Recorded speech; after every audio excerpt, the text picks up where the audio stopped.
פתחתי, אחי. 0.5. כן. תקשיב. זה אתה, בורגון קראון? מה שם שלך? לא רואה אותך. אתה בזום? נקנה חלק מהר על ידי מבוסו, חלק על ידי שיפור, והחלק השלישי נקנה על ידי ביזנסמן. שלחתי לך כבר אתמול. מישל בונפו. תסתכל לך, שלחתי לך. תמיד נכון. עכשיו, איך מישל בונפו נתן לרומייר לעשות? בהמלצת רוסו. אני חייב ש... כל ההמלצת דוז'אק, וכל ההמלצת המשפטית. כריסטוף מקבל 66%, שני ליבים. משהו מעורב בזה, בשמבול וילאז'. לא בדיוק. טיפה קרא, אבל קרא דסו, הגבוה. כן, בדיוק, קרא וילאז'. קרא וילאז'. פרמייר פה זה פואה. הענקית. פואה אתם צריכים להגיד לי גם שלא שפתאום נגיד לשם אחר. בסדר, כן. אני אגיד לך? קלור, איזה שזו.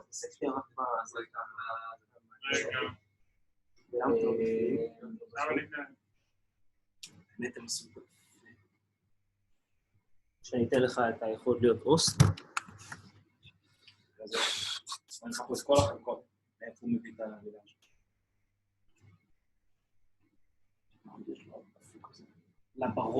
לברות. אז אני אעשה אותך אוסט עכשיו. גם זה במילה שלו.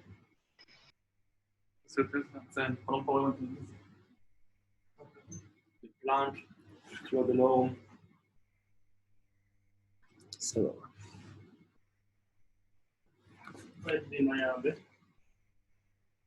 עכשיו.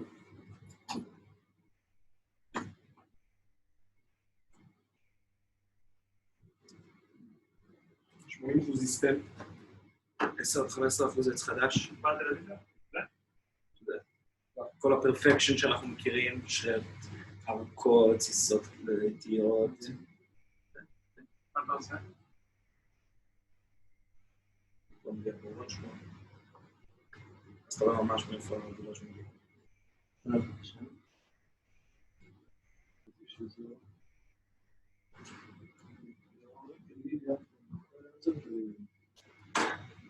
לאיזה שזו? לקלור. לקרא גבוה. לפואה. טוב, פיצור, משהו משנה פה, עדב אותי מכל ה... פואה, פלאנט ולזה שזו. פואה, קרא, אני רואה שזה קרא, לא רק גבוה, קרא וילאז' חמיר, כולם וילאז'. כי זה החלק הגבוה של קרא. זה קרא. זה, הבנתי. הוא יוצא פה קרא. אוקיי, זה הפרמייר פה וזה הוילאז'. אוקיי.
אהלן, שלום לכולם.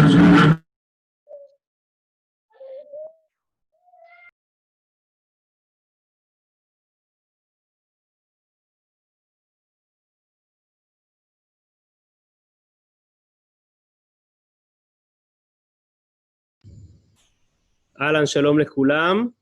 אנחנו ממש מיד מתחילים, מחכים שכולם יגיעו, כמו שאמרנו, התכנסות השעה 9:15. אם כולכם נתכנסנו לפני, אז אנחנו גם נתחיל כמה דקות לפני.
אהלן, ערב טוב חברים, ממש מחכים לאחרונים, ואנחנו מיד מתחילים, כמו שאמרנו, בשעה 9:15 אנחנו נתחיל, כאשר האחרונים יגיעו.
אהלן, ערב טוב חברים, אנחנו עשינו בדיקת שמות לראות שרואים את כולם, אז רק אם אביבית נמצאת פה איתנו, כי אולי בשם אחר, אביבית, תשמיעי קול בצ'אט, כמו שראיתם כולכם על אנמיוט, אנחנו גם נאפשר יותר מאוחר למען הסדר הטוב שכולם יהיו במיוט ואנחנו בהמשך ניתן זה, ואנחנו כל הזמן בצ'אט, אז אתם יותר מוזמנים מלדבר איתנו. אביבית, את נמצאת פה באיזשהו שם אחר?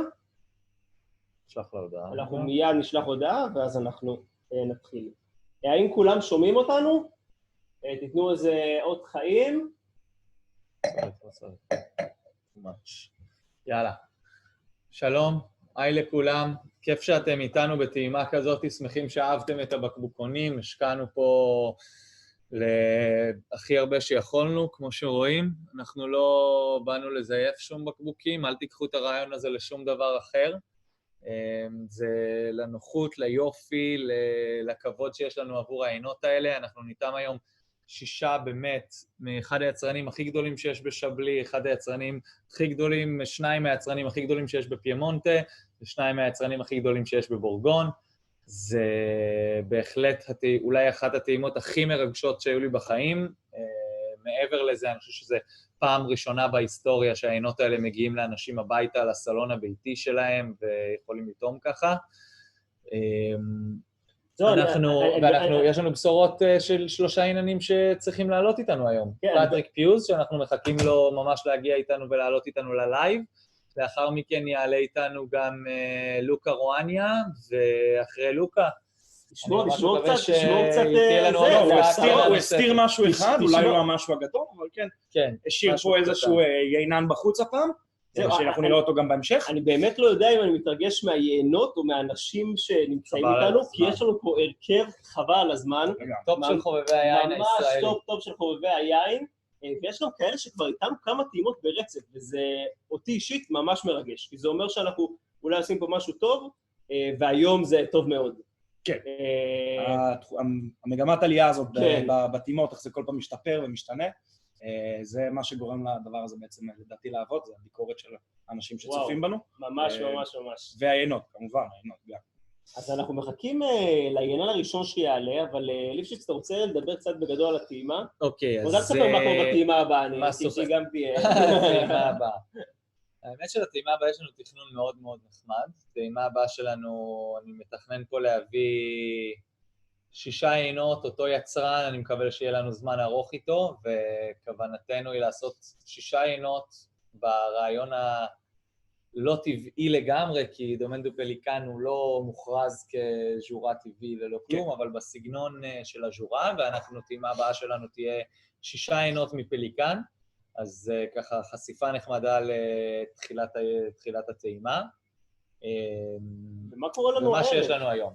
אז אנחנו נתחיל עם השוואה בין שני השבלים, בין שני הקצוות של דבוקת הגרן קרו של שבלי, מצד אחד הבלנשו, ומצד שני השבלי פרמייר קרו וולורה, שהוא אחד הפרמייר קרואים היותר מיוחדים, שיושב על דבוקת הגרן קרואים בשבלי, נדיר ויחיד. לאחר מכן אנחנו נמשיך וניתן את שני האיטלקים, אנחנו תואמים היום את השבלים ביחד, שפטריק יעלה איתנו, אנחנו אחרי זה נתאם את בורלוטו לבד, לאחר מכן רואניה, לוקה גם יעלה איתנו, ולאחר רואניה נתאם את העינות של תמורי סן דני 2017 של דוז'ק, ונסיים עם השמבול 2017 של רומיה, נדבר על כולם, ניתן זמן לכל יין, אנחנו איתכם, כל שאלה שיש לכם, גם לעניינים שיעלו, גם אלינו, בבקשה, אנחנו כאן, רואים את הצ'אט, ואל תתביישו לדבר. השאלה הראשונה על ידי מיכל. אפשר... טברולי. למזוג אותו לכוס? כמובן שאם יש לכם 6 כוסות הערב לטעימה, אני חושב שמבורך למזוג את כולם ובאמת לעקוב אחרי ההתפתחות של כל אחד. אני שמעתי על חבר'ה גם שהזמינו הרבה מאוד יין, התקבצו ביחד וכבר הכינו כמה דיקנטרים בשביל... אני אישית הייתי ממליץ 2 עינות לתת להם קצת זמן בקוס, אם צריך 2 עינות כאן, זה הרומיה שמבול מוזיני 17 והרואניה בורלוטו. פטריק איתנו, אני רואה את פטריק, בוא נשחרר לו את מספר 038582. זה פטריק.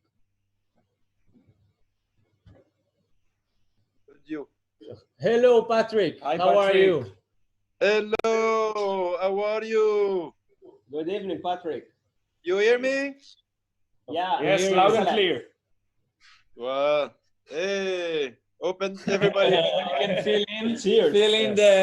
Yeah. מוזמנים the both להתחיל of the למזוג. wines, the Volora 16 and with the label, so we can make sure you know.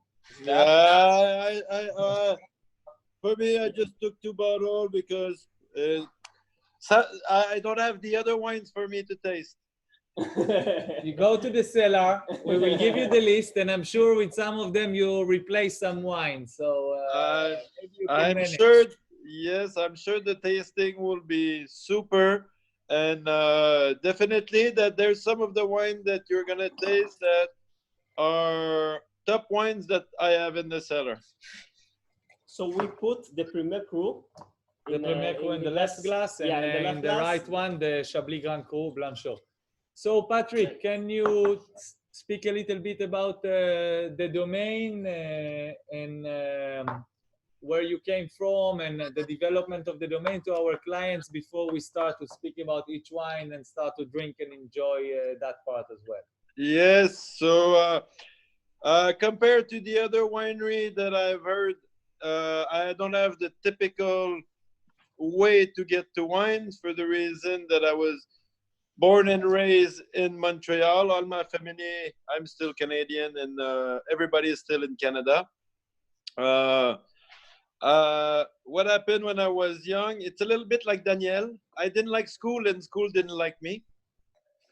And instead of going to school and to do a normal cursus, I took a backpack and started traveling. And in my traveling, I encountered some people, and I encountered especially what became the love of my life is wine. So I've lived 3 years in Australia, 1 year in South Africa, and to start working into wine. Started to learn more, to know more, and people gave me more responsibility. Then came to France in 2000 in Burgundy, working for Olivier Leflèvre, where I met one of your fellow citizens that I don't know if he's at the tasting, but it's Doran Ravon. So also met him. Winery, to all of us who don't know. Yeah, so met him. Even went to Israel to do one vintage with him in 2003. And so worked for a few wineries, and in 2008 started on my own. The difference with the domains that you will taste is they own everything and they transform everything. Me, I buy all the grapes. We go and pick ourselves, and then we transform everything. So we have our own facilities and everything. We want to pick because the date of picking, the time of day of picking, and transformation is so important to us. And then we transform everything quite simply, but with our own details. And then there it is. So since 2008, we are on our own. And then happy to work with Bourgogne Crown, because knowing the passion that Daniel has, I think he's a good succession to us, from the grapes to you guys, the consumer. Well appreciated, Patrick. Well apprecited. Yeah. It's okay. I'm being a bit red.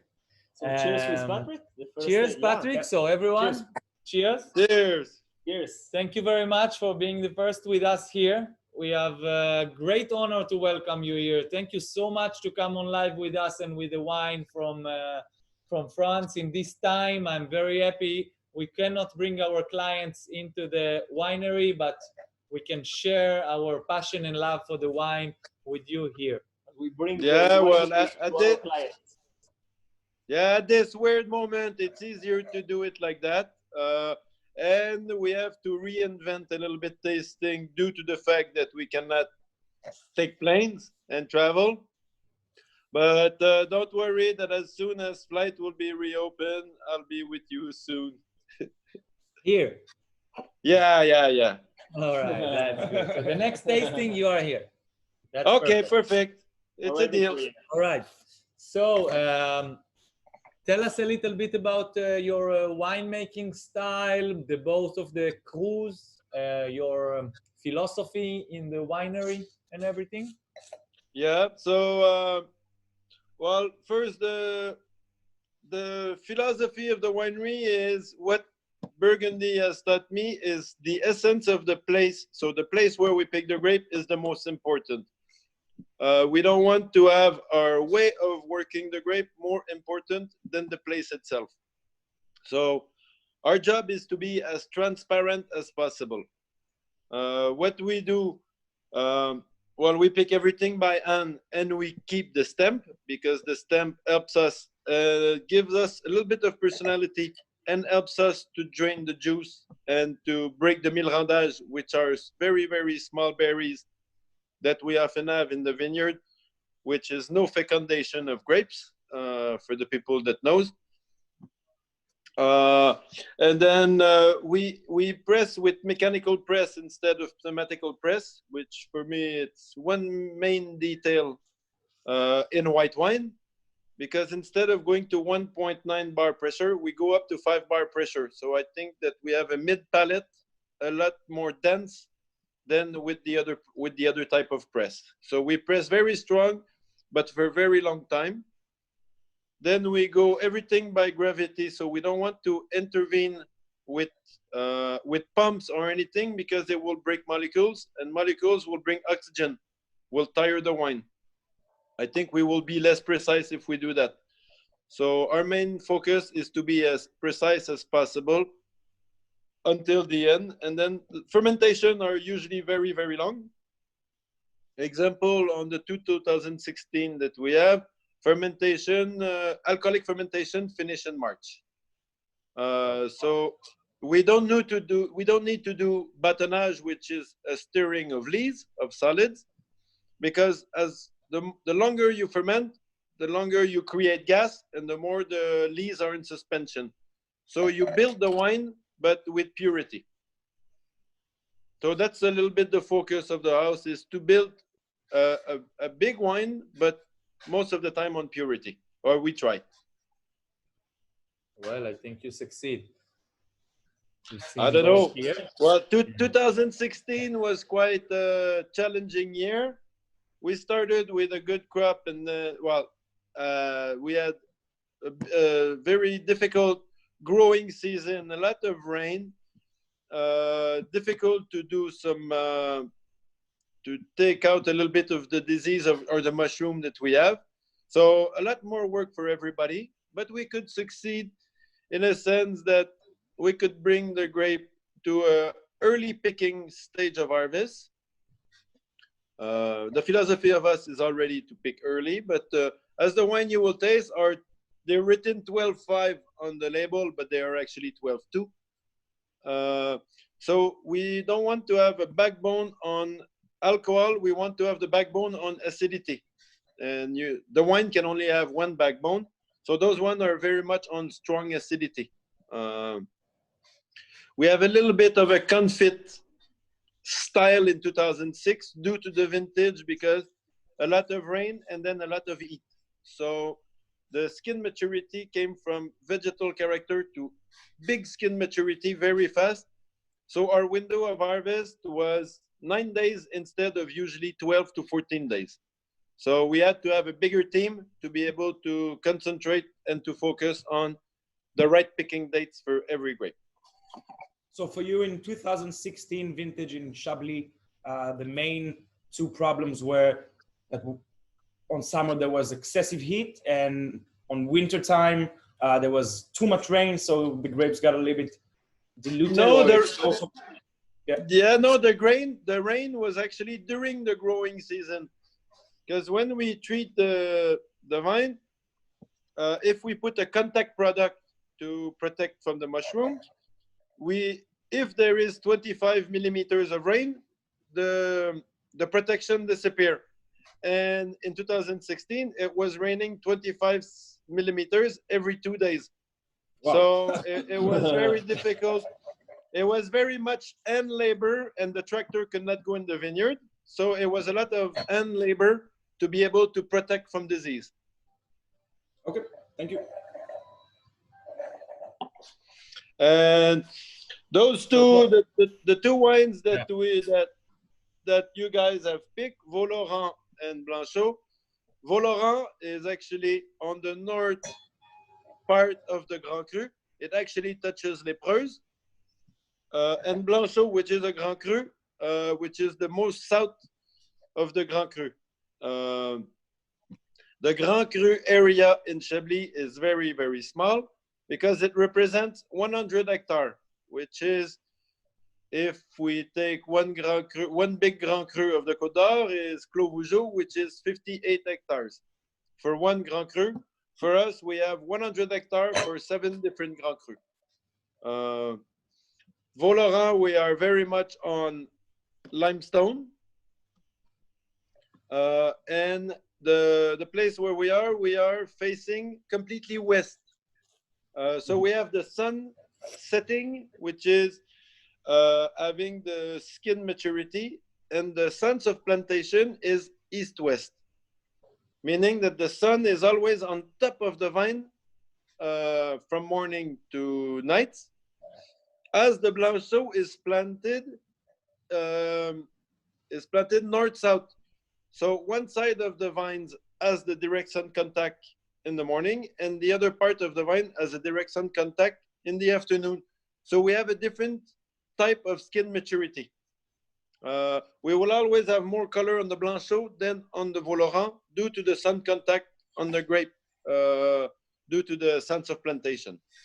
So it's very interesting. I think we can really see this in both the wines here. That was important for me. It's always nice to bring the same producer from the same vineyard and two different vintages, or the same vintage with two different wines, to completely understand the terroir or the vintage. Here we completely can understand the terroir, and you really see the mineral bone and this freshness of the Valois, almost a bit flinty, which the Blanchot is always giving such a pleasure with his wildness almost, and warmth, and more like the yellow flowers going up, and it's beautiful to see both of the wines here, I think.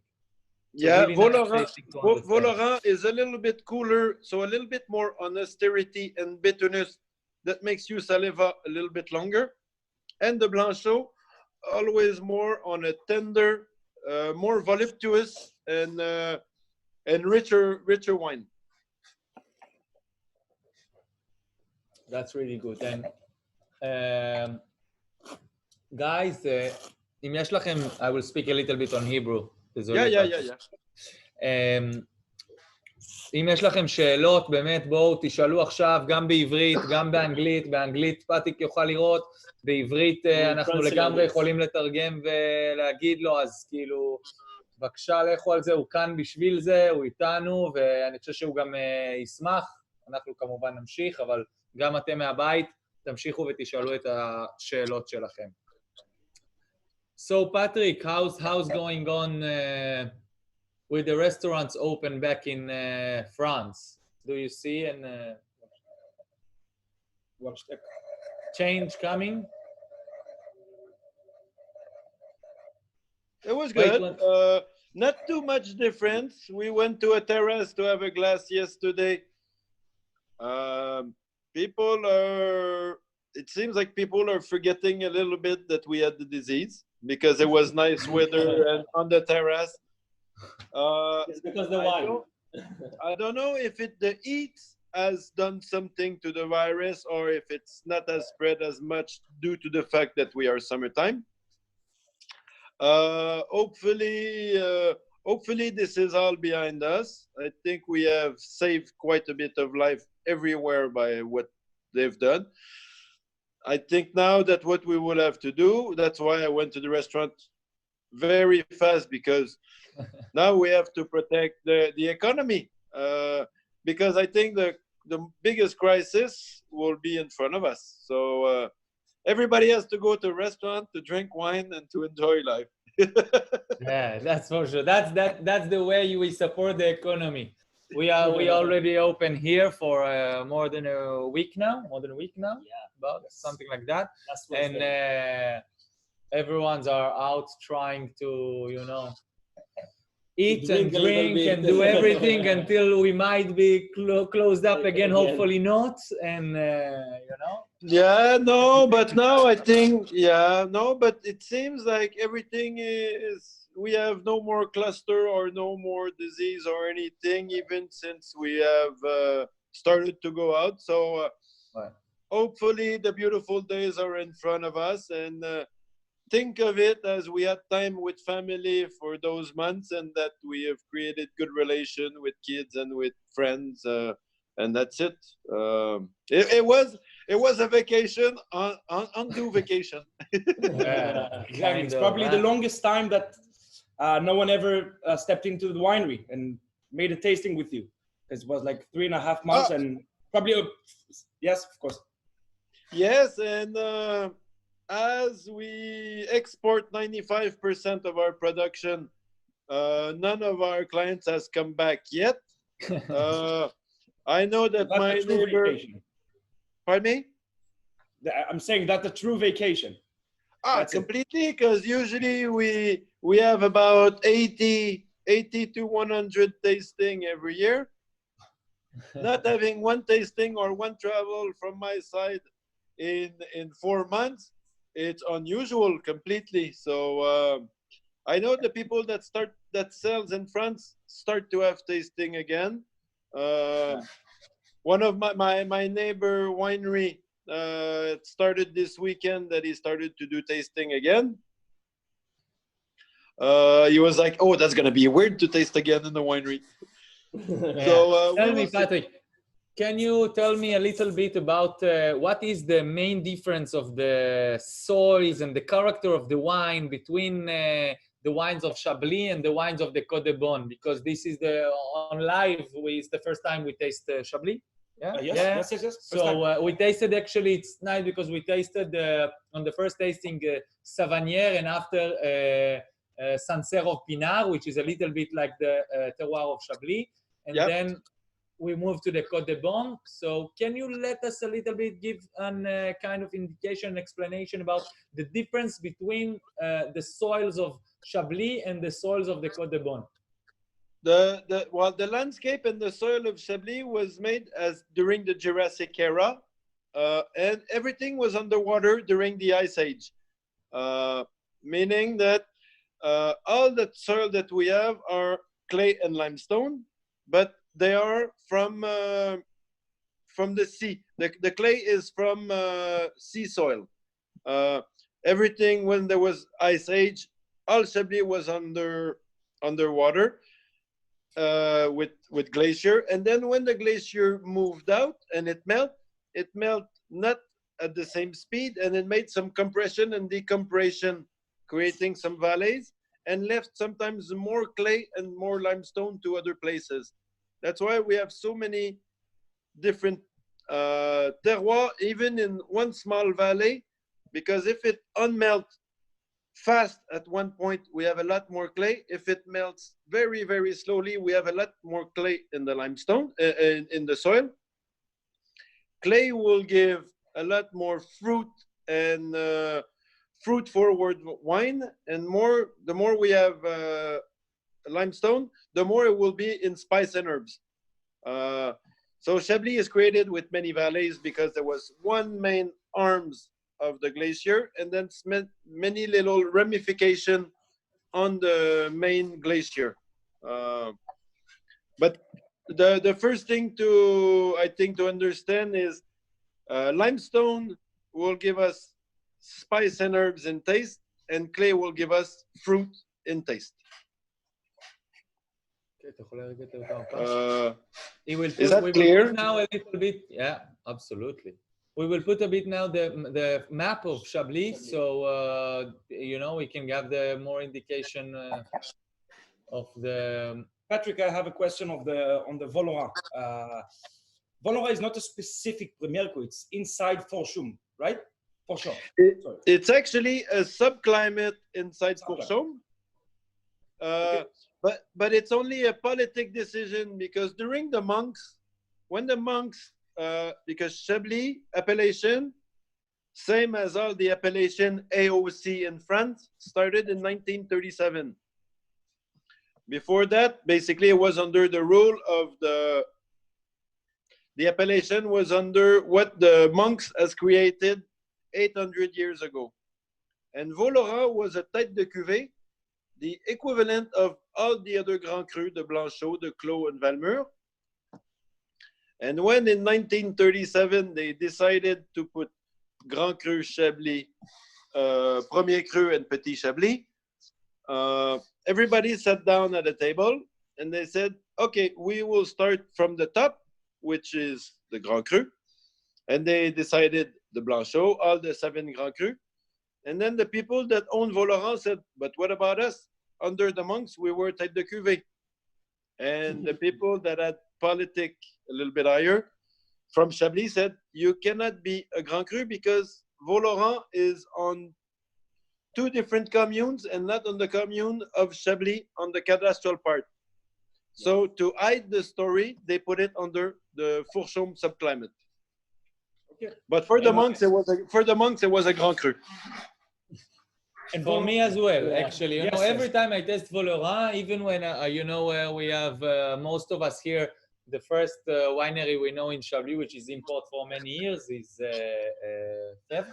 And for him, also for Fèvre, for me was always one of my favorite wine was the Volerin. In the start, I didn't understand. I opened the map, I understood, and but I think here the Volerin, which was pretty much similar from start to now, with this very fresh acidity and nice feeling. texture on the palate. But then the Blanchot completely changed from the time we opened, and now all the minerality start to go up, and a lot of freshness came inside the wine. It was a little bit like shy, and now it's really open up, and you get all the complexity of the Grand Cru and what we feel here. So for sure, Bollorá for me is also kind of Grand Cru, but then it's a little bit of a Grand Cru, but from a cooler area, and Blanchot is a Grand Cru from a very warm area. When it's nice to taste the Blanchot so young. Many times I have the more older expressions of Blanchot from many producers, but then, or not so many, but from some producers. But then, Ravno and a little bit more, but no. So then here I really feel, you know, how it's expressing itself. Every minute coming, it's opening and opening more taste, more flavors, more intensity and more complexity, and even the length on the palate is becoming longer and longer. Yes, no, but what you did that for the tasting, not to send you flowers, guys, but to be able to pour in small bottles, so the wine took a little bit of oxygen during the day before you ship. I think the wine is a lot more open now than me that I open it 1 hour before the tasting. I think it's for young wine, oxygen is the best friend. For old wine, oxygen is the biggest enemy. And then we have a question here asking, does the generosity of the wine is coming from the from the skin. From the skin, sorry. From the pulp. From the skin. Never, because Chardonnay, the skin, there is no point to do a skin contact on Chardonnay, because Chardonnay, the skin is only an envelope. There is the yeast and everything on top of it, but all the tastes come from inside the grape. The skin is compared to Sauvignon Blanc, Riesling, Gewürztraminer, which the skin will give a taste to the wine. Chardonnay, the skin is completely tasteless. It's only an envelope. All the taste will come from the lees, which is the material, the solids in the juice, but the skin will give us nothing in Chardonnay. Cool, that's fine, that's nice. What about one thing we didn't speak about, the wood treatment? The wood percentage, the bigger barrels, smaller, everything, what you can tell us about that? So that for us, now be ready, because I have a different vision on wood than most of the people. Well, Daniel knows, but I'll tell to everybody. Me, I buy only very old barrel. So when I say old barrel, what I will buy this year is from 2012. So we still have barrel from 2002, 2004, 2007, 2008. When I buy barrel, it's just to have a bit more barrel, because I don't have much casualty or dying barrels. It's just to grow a bit more the quantity of barrel. So I buy old barrel only from high acidity vintages. Let me explain. Is a barrel give a lot of flavor to the juice on the first year, because an exchange always goes on the two sides. So if you have the barrel giving a lot of wood flavor to the wine on the first year, the vintage will also mark the barrel for life. I will take an example for 2005. The barrel tastes like apricot because the vintage was very mature. So I buy only very high acidity vintage barrel. So we have 2002, 2004, 2007, 2008, 2010, 2000. Now we will buy 12. Because the more the vintage is high on acidity, the more the barrel will be neutral for life. So I don't want to put any anything that will change the vintage. I want to be on purity all the time. And we buy barrel from only northern part of France. So, well, a little bit in Côte d'Or, a little bit in Chablis, and most of it, we buy it from Champagne, because Champagne harvests higher acidity and closer to us. That's really nice. Well, אם יש לכם עוד שאלות לפטריק, נראה לי זאת אחלה של הזדמנות לשאול אותו, דרכנו או ישירות אליו, ואם לא, בהחלט נוכל להגיד לו בקרוב תודה רבה. So, Patrick, now you are going to Italy? Now we are going to Italy. Yeah, it's not so far from you, a few hours drive. Yeah. From us. We will go to a new two guys from Italy. One will be the Fabio Burlotto Barolo 2013, and the other one will be Luca Roagna, the Barolo Comune de Barolo 2013 as well.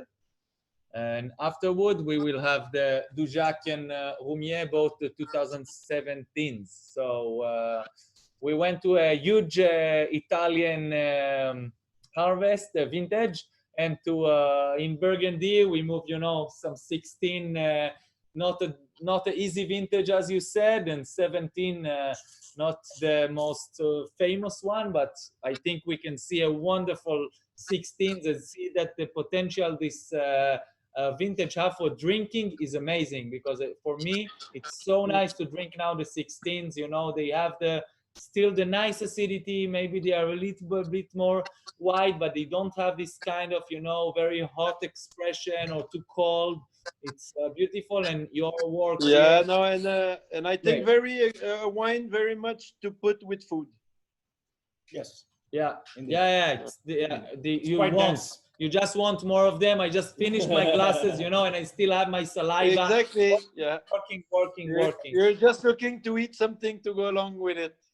Yeah. Super. Yeah, exactly. Well, we should call you are really. The only thing I can say is enjoy, be safe, all of you.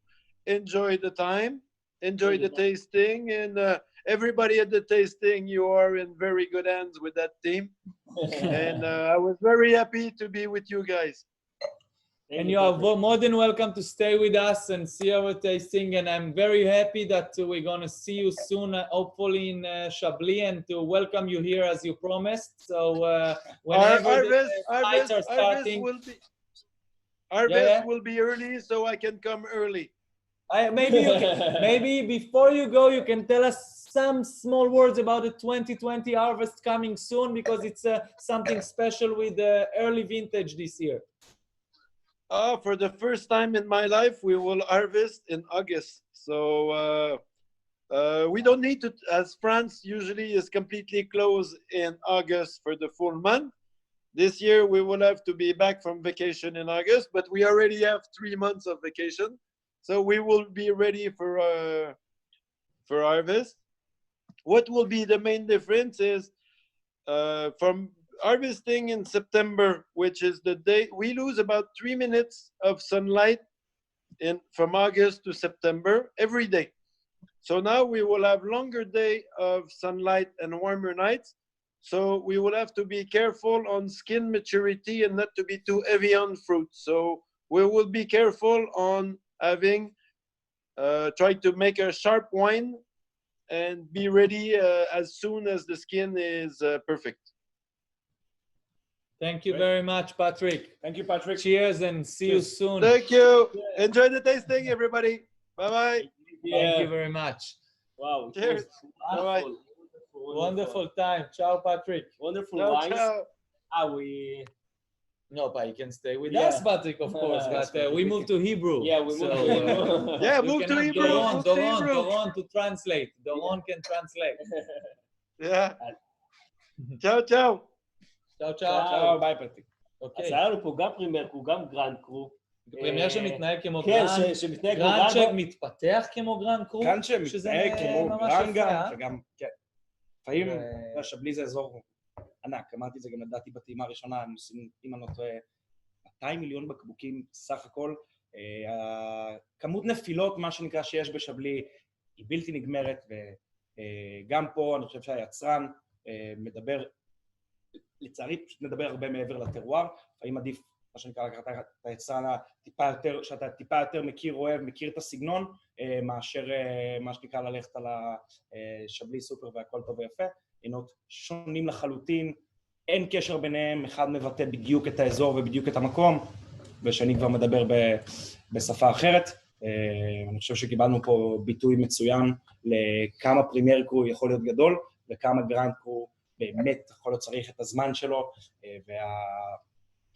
והנפח שהיה לו בפלט לברנצ'ו היה פנטסטי. וגם הסיומת הזאת, הסיומת של הוולורה, שבאמת הולכת אחורה וכזה, הולכת בדיוק לאסידיטי סייד, לכל הצד של המליחות הזאת, ונגיעות כאלה קרירות מגיעות לך, ובאמת הבלנצ'ו מתיישב לך על הפלט, הולך ככה לכל המקומות הקצת יותר חמים, עירים.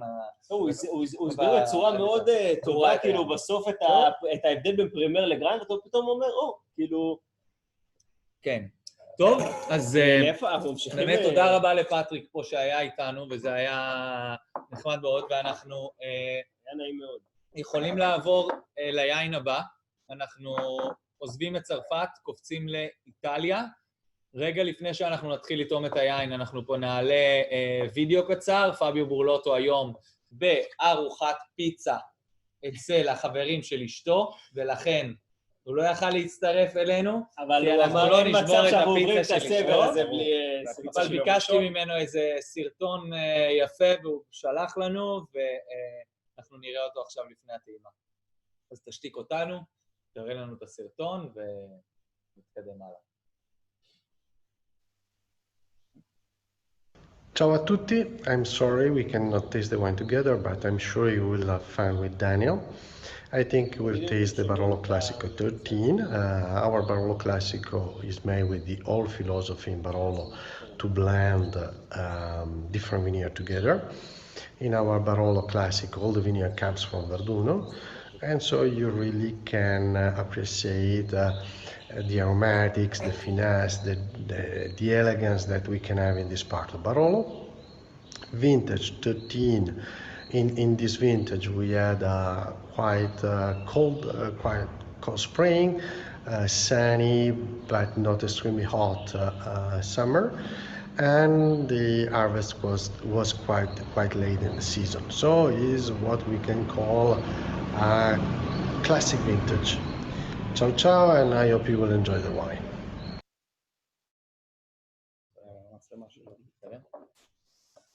אז זה היה פביו בורלוטו, שמעתם כולם את המילים, את ההסברים, ואפשר למזוג, מקווה שמזגתם את היינות, אז אם לא, פביו בורלוטו, דבר אחד, התווית כתוב עליה ברולו 2015, היין הוא 2013, פשוט לא היה לנו את התווית של 13, שאר היינות בדיוק, ביין הזה אנחנו תואמים בורלוטו ברולו 2013. אסף, תן לנו אולי איזה כמה מילים מהצד שלך על בורלוטו, ורדונו, קצת דברים מעבר למילים שלו. אני חושב שזה גם יכול להיות אחלה זמן להעלות את המפה שיהיה בדיוק על ורדונו, ונוכל גם טיפה לראות, כי פימונטה בכללי זה אזור גדול, ברולו זה אזור גדול שמתחלק לכמה כפרים שונים, וממש אפשר... אני חושב שזאת גם אחת הגדולות של ברולו, וברברסקו, היכולת באמת להבדיל בין טרואר אחד לשני, בין כפר אחד לשני, מדהימה. פה אנחנו מסתכלים על הכפר הצפוני ביותר, שנקרא ורדונו. מי שקצת מכיר את בורלוטו יכול כבר לראות את השם הגדול, מונביליארו, שזה באמת היין אולי הכי ידוע שלו. ורדונו זה הכפר הכי צפוני, זה הכפר הכי קריר גם בברולו, לעומת סרלונגה ולמורה, שזה פשוט כפרים טיפה יותר חור, מעיינות עם פריט מעט יותר בשל, טיפה יותר רך. בעיינות מוורדונו ספציפית ומעיינות של פביו, קלים הרבה קור, הרבה מה שנקרא הרבל פרשנס, פשוט הסבוניות כזאת מרעננת, הפרי טיפה יותר מתעסק בסגנון דובדבן, טארט, פחות השזיף הזה שמקבלים במרכז ברולו, ואני חושב ש... הפינו של ברולו. אני מתבלבל תמיד בין פינו לגרנש קצת בעניין של בורלוטו קצת, אבל... בדיוק בעניין של בורלוטו, בכלל אני חושב שכל היצרנים שאנחנו תורמים היום, יש להם את הקו הזה של ההרבל פרשנס שאנחנו מדברים על הסבוניות המרעננת. בורלוטו ידוע שהוא אוהב לעשות במונגליארו שלו שזרות. פה אין שזרות, אם כי היין פשוט תואם פרש ברמה שיש פה שזרות. אני חושב שיש פה פשוט ביטוי קלאסי לכפר הזה שנקרא ורדונו, ואנחנו מעללים את פאביו בורלוטו כמובן, יצרן ענק, אבל זה באמת ככה תואם ורדונו, ויש לו מאוד סגנון שונה מהכפרים האחרים. אז באמת אנחנו יכולים לדבר על באמת ורדונו מול השאר, אנחנו רואים פה באמת פרי קצת יותר אדום, המון מינרליות גם שבא, זאת אומרת, אנחנו מרגישים את הברזליות הזאת שיש לנו, אבל היא מאוד מאוד יפה, היא לא מגיעה לנו כמו משהו המאוד מאוד קשוח הזה, יש כאן את המבנה הטניני של ברולו לגמרי, אבל יחד עם זה, יש בו משהו מאוד רך, מאוד נעים הפה, תזכור שאנחנו גם לא שותים את היין עם אוכל, וגם אנחנו עברנו מיין שכמובן אין לו כל כך טניני משבלי, אז אנחנו גם בעצמנו נשטוף לעצמנו טיפה את הפלט, שזה ממש יעזור לנו ויהיה לנו נעים במעבר. ממליץ גם לכם בבית, אם אתם לא אוכלים ליד, שותים, טיפה לרענן את הפלט במעבר בין אדום ללבן, בין לבן לאדום, כי תמיד אנחנו נרגיש שהאדום הוא קצת יותר טניני וקשוח אחרי הלבן. אני חושב מה באמת החבר'ה בבית חושבים על היין הנפלא הזה, ואולי גם על היינות הקודמים, אבל...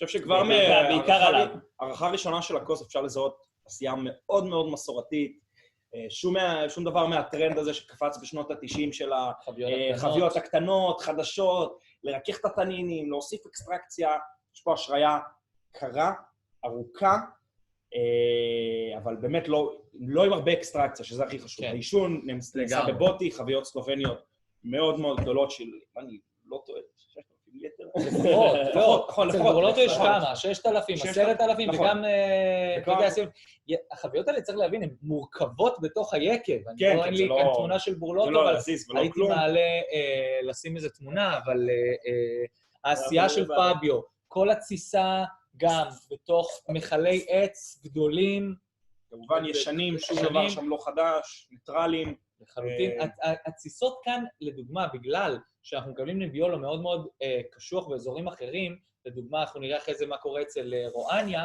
אבל הרבה יותר ימים של השריה חמה במקומות האחרים כדי לרכך קצת את הנביולו. פה אין לנו השריה חמה ארוכה, צרה יחסית מאוד דומה לסטייל הזה, ובשבילי הוא תמיד נותן לי שני דברים. הוא נותן לי מאוד את הפינו הבורגוני הזה שנע קצת בין קוד דה בון למורה סנדני כזה כמעט, ומאוד מאוד את קומנדו ג'י. סטייל של קומנדו ג'י בספרד, הגרנש מהמקומות הכי גבוהים. שוב, אתה מרגיש פה שזה נביולו מטרואר מאוד גבוה, מאוד קר, מאוד מינרלי. גם פה כמובן זה טרואר מאוד גבוה באזור ורדונו, זה כמעט 400 מטר, 400-450, וספק מה שנקרא elevation, הגובה פשוט נותן פה את הקור ואת הפינס ואת העדינות.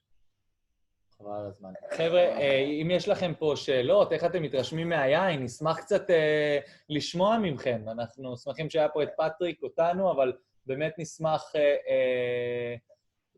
לקרוא קצת אתכם, שאלות, דברים, יש לכם משהו להגיד על שני השבלים הראשונים, בשמחה רבה, וגם כמובן פה על היין הנפלא הזה. אז בציר 13, בציר קלאסי, ענק, אחד הבצירים הטובים ביותר ב-20 שנים האחרונות בפיימונטה, 2010, 2013, 2016. יש לנו 3 בצירים ענקיים בתקופה האחרונה. מה הופך אותם? זה פשוט כיף, זה פשוט זמני הבציר, זמנים מושלמים, כיוון אמצע אוקטובר. אנחנו מדברים פה על, אתה מרגיש פה שלמות בין הרעננות של החומצה לאלכוהול ולטנינים. זאת אומרת, פיימונטה ונביולו בכלל בנוי ממשהו מאוד מעניין.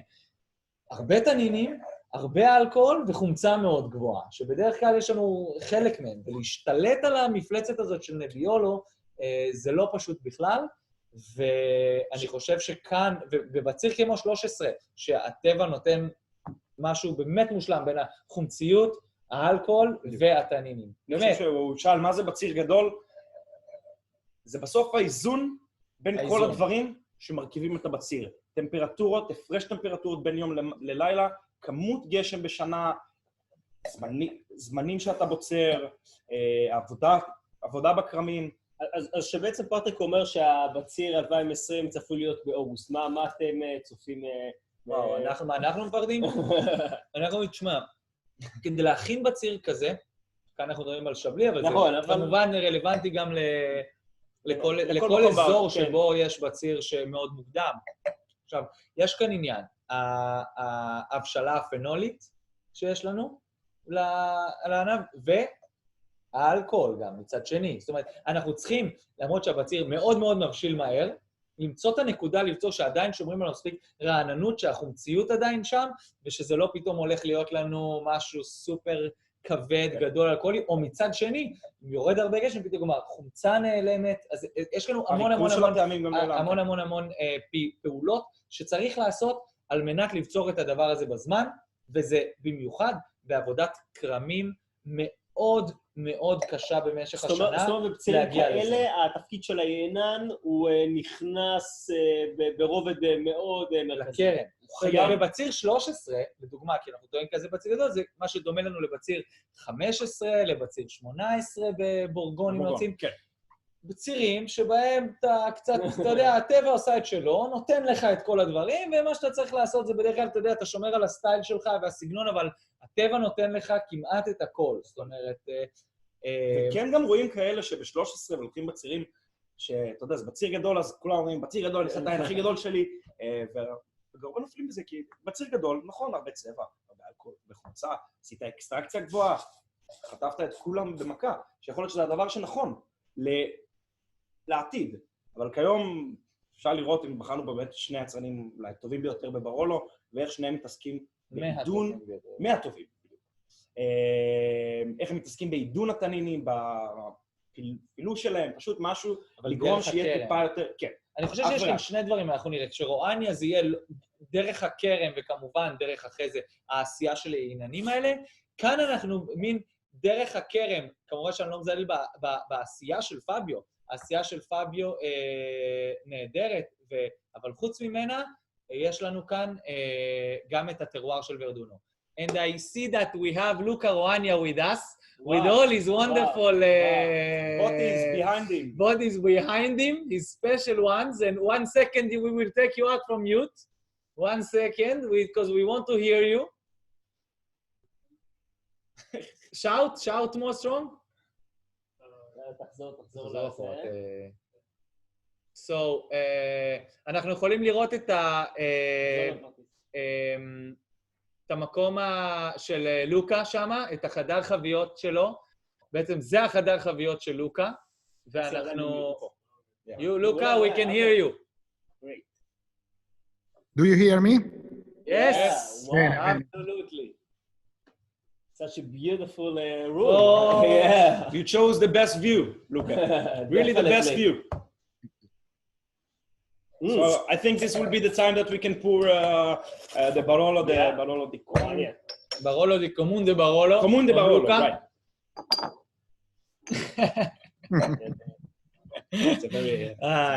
So, Luca, first of all, how are you? How do you feel? Really good, really good. No, here in Lange we are okay, and the season is going really well.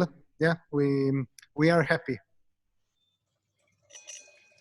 We just spoke with Patrick Piuze actually about how early is 2020 coming in Burgundy. How is for you and in Italy until now? How is for you in Piedmont until now? Well, I think we are between 10 days and 2 weeks earlier than the last years. But in a way, we had a good winter. The first period of the season, it was quite dry. 2 months without rain, and after in the last 6 weeks, we had more or less every week a little bit of rain. And I think this is really helpful for the summertime and for the vintage 2020. Now the flowering is finished, or not everywhere. In the lower part of the hills, we still have a little bit of flowering, but in the historical part of the old vines, everything is done. And also it was good. We had no rain during the flowering, and this means we didn't lost production. So thank you very much for that introduction, and thank you very much for being with us. This is such a great honor for me. You know, I like to hug you there next to the barrels and all the big ones, but to have you here is such an exciting moment, really. Really, Luca, for me pleasure. personally, is the one god and legend for me in Piedmont and in Italy. Is D1, Exactly. with his special wine making, with his 100% passion for the wine, for everything he does. From the first moment he's going into the vineyard, after before for the new vintage, after the last harvest, and until he's marking with the Roagna fire, the mark on the box wood, you know, the wooden boxes, and during everything. So, you know, I can say a lot of things, but I really want that all my clients will hear you.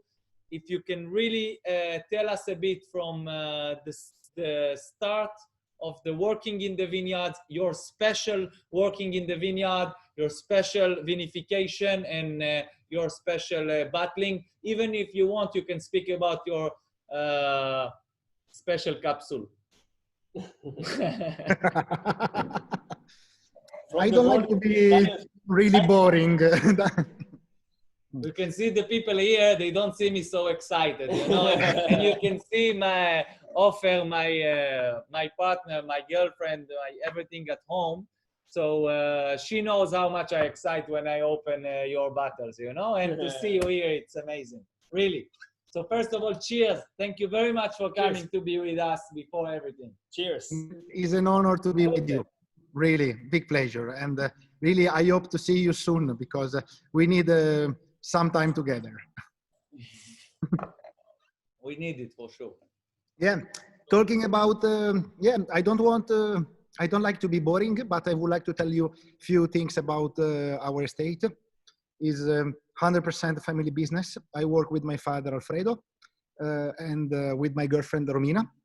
And more or less, that's it. We have 3 employees, and they help us mainly in the vineyard work, because we have 15 hectares, and we need help for the main works. Talking about the beginning, for example, the pruning of the vines is only the work of me and my father. All the vines older than 50 years is the work of Alfredo, my father, because nobody is allowed to cut old vines, and is him work. I am allowed to cut vines below 50 years old. Anyway, like you're allowed to drink wines from 82 up. Exactly. Yes, but we need the strict rules, because, you know, when we start open bottles, and you know really well, after the 3rd or the 4th bottle, maybe I am too happy and I start open all the historical. And, no, but it's really family business. We try to keep our idea of farmers. I don't want to become a PR of our estate.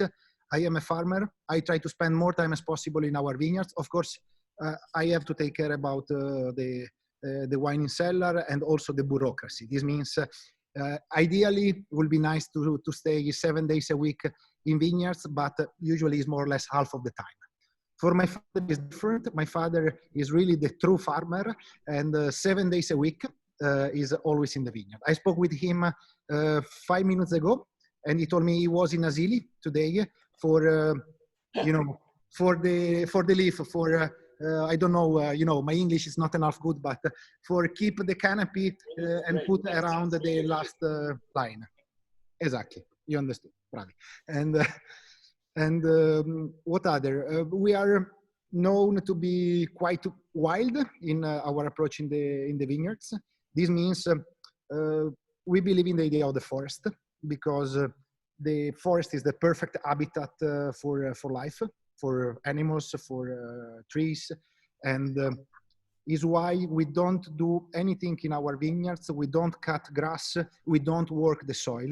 We try to have a perfect balance. We are closer to the idea of the permaculture. And it's good because if somebody visit us or visited us know really well that in our vineyards, we have maybe 1,000 or many different thousands of varieties, full of flowers, different colors, and 7, 8 different varieties of mint, and this is the same for every kind of vegetable.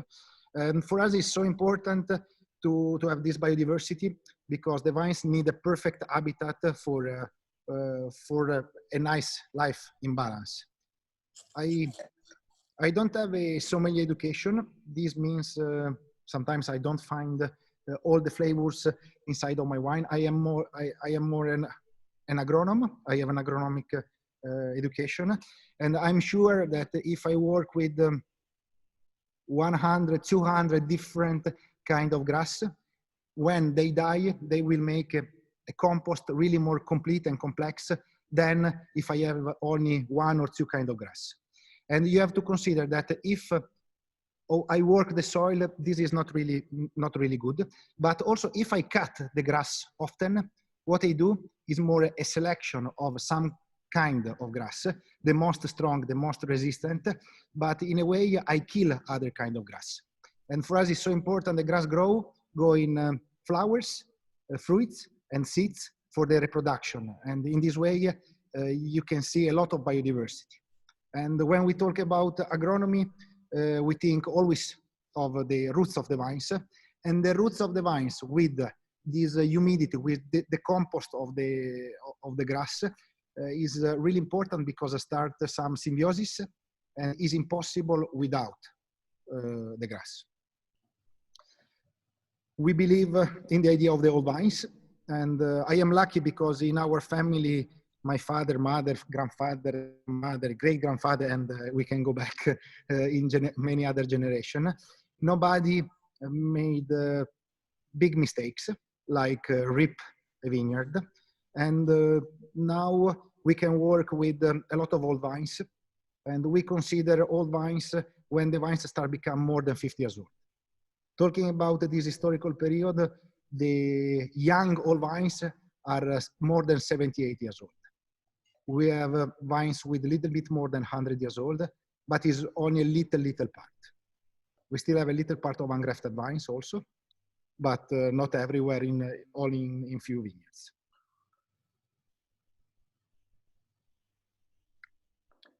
Everything, of course, the vines are really old. This means clones are not really exactly what we like. And, but also when I have to replace one vine who died, what we do is always work with the selezione massale, the massal selection from our old vines. By single vineyard, we use MGA, menzione geografica aggiuntiva, like cru in Burgundy or in other regions. In every MGA, we have the wood from that place. This means during the pruning, if I decide to replace some vines, I use the wood from the old vines, a little bit selected by aesthetic, and a little bit is selected completely random. And this is important because I don't know what's happened all around the world, but here we always talk more and more about biodiversity, but what I can see is often people work with a few clones bought on the supermarket of the vineyards. And when we talk about Nebbiolo, we talk about, I don't know, 10, 12. This is quite boring. Our idea is more to make a concert with 1,000 and 1,000 different players, and every player is a different vine. This one is definitely a concert. No, but of course, we think the perfect doesn't exist. But the good thing about the great varieties you are trying this night, but also the Nebbiolo, is that is unique. Unique talking about any kind of detail inside of the wine. And in every hill, sometimes in the same hill, we have different expressions.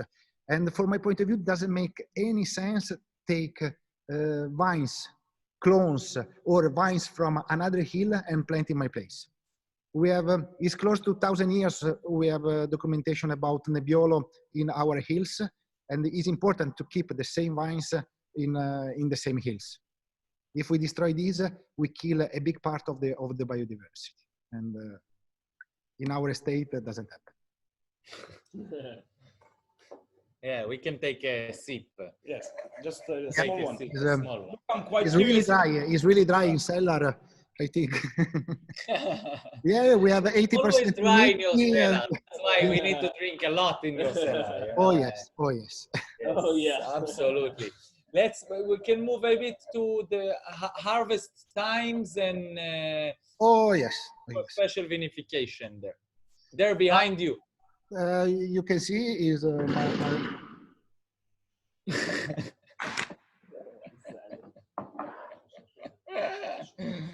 my nice wallpaper. You make me, you know, I have too much. It's difficult for me to be here and see you from so far. No, but of course I can turn a little bit my computer and I show you. I hope you see the concrete barrels. The most amazing place. Wow. Special build. Yes, we build ourselves. And okay, talking about Nebbiolo, vinification, the classic vinification have to be made in wood. We like really long macerations. We talk about 60 to 80, 90 days of skin contact. Sometimes also a little bit more, depends of the vintage. It's not important for us to have more days, depends on the quality of the skin. And we always consider the maceration like an infusion, or is an infusion, and have to be as nice and as soft as possible. This means not a lot of, or no pumping over, or maybe one a day for a few minutes during the full fermentation, only to keep a little bit wet the skins. And closer to the end of the fermentation, we lock the cap, and we keep, we lock the cap with the plank of oak, and we keep the barrel completely full with the skins. We use the name submerged the cap. We keep the cap submerged, and this is for a couple of months. It's an old technique, but in this way, the barrels are completely full. This means I have no problems of volatile or bacteria. And also I have a really noble extraction. I always like to compare with the philosophy of the tea, the maceration of Nebbiolo, is that more is soft, more is elegant. And I don't want extract too much, but I want extract the noblesse from the variety. And is why sometimes friends ask if 60, 70 days of maceration means bigger extraction. And no, is wrong. It's more balance, more equilibrium inside of the wine, but not higher quantity of substance. Is only more balance and I think finesse also. And of course, the aging is in wood, depends of which wine, and the aging is until 5 years between wood and concrete. When you are trying the Barolo of Barolo, and the barrels are a little bit smaller. I show you the two, some of the barrels you can see are little less than 10 hectoliters. Depends on the vintage, but of this wine we make 1,100, 900 bottles, 1,200 bottles. Is really tiny, and this means the barrel have to be smaller. But always one barrel for each wine. We don't do blend. We don't mix. The wine have to age in one barrel for as long as possible, and until show the beauty. When is enough, we put in concrete until the 5th year.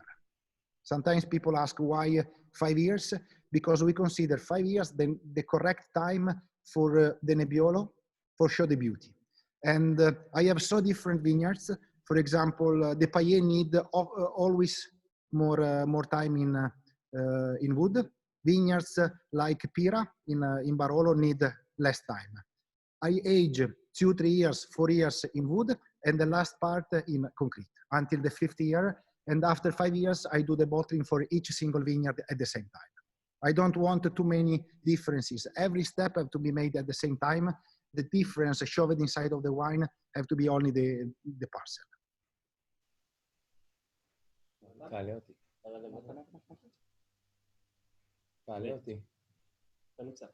Luca, See? you hear me? Yes. Can you just explain a little bit about the vineyard for this specific wine and for a little bit the vintage? Yes. Okay.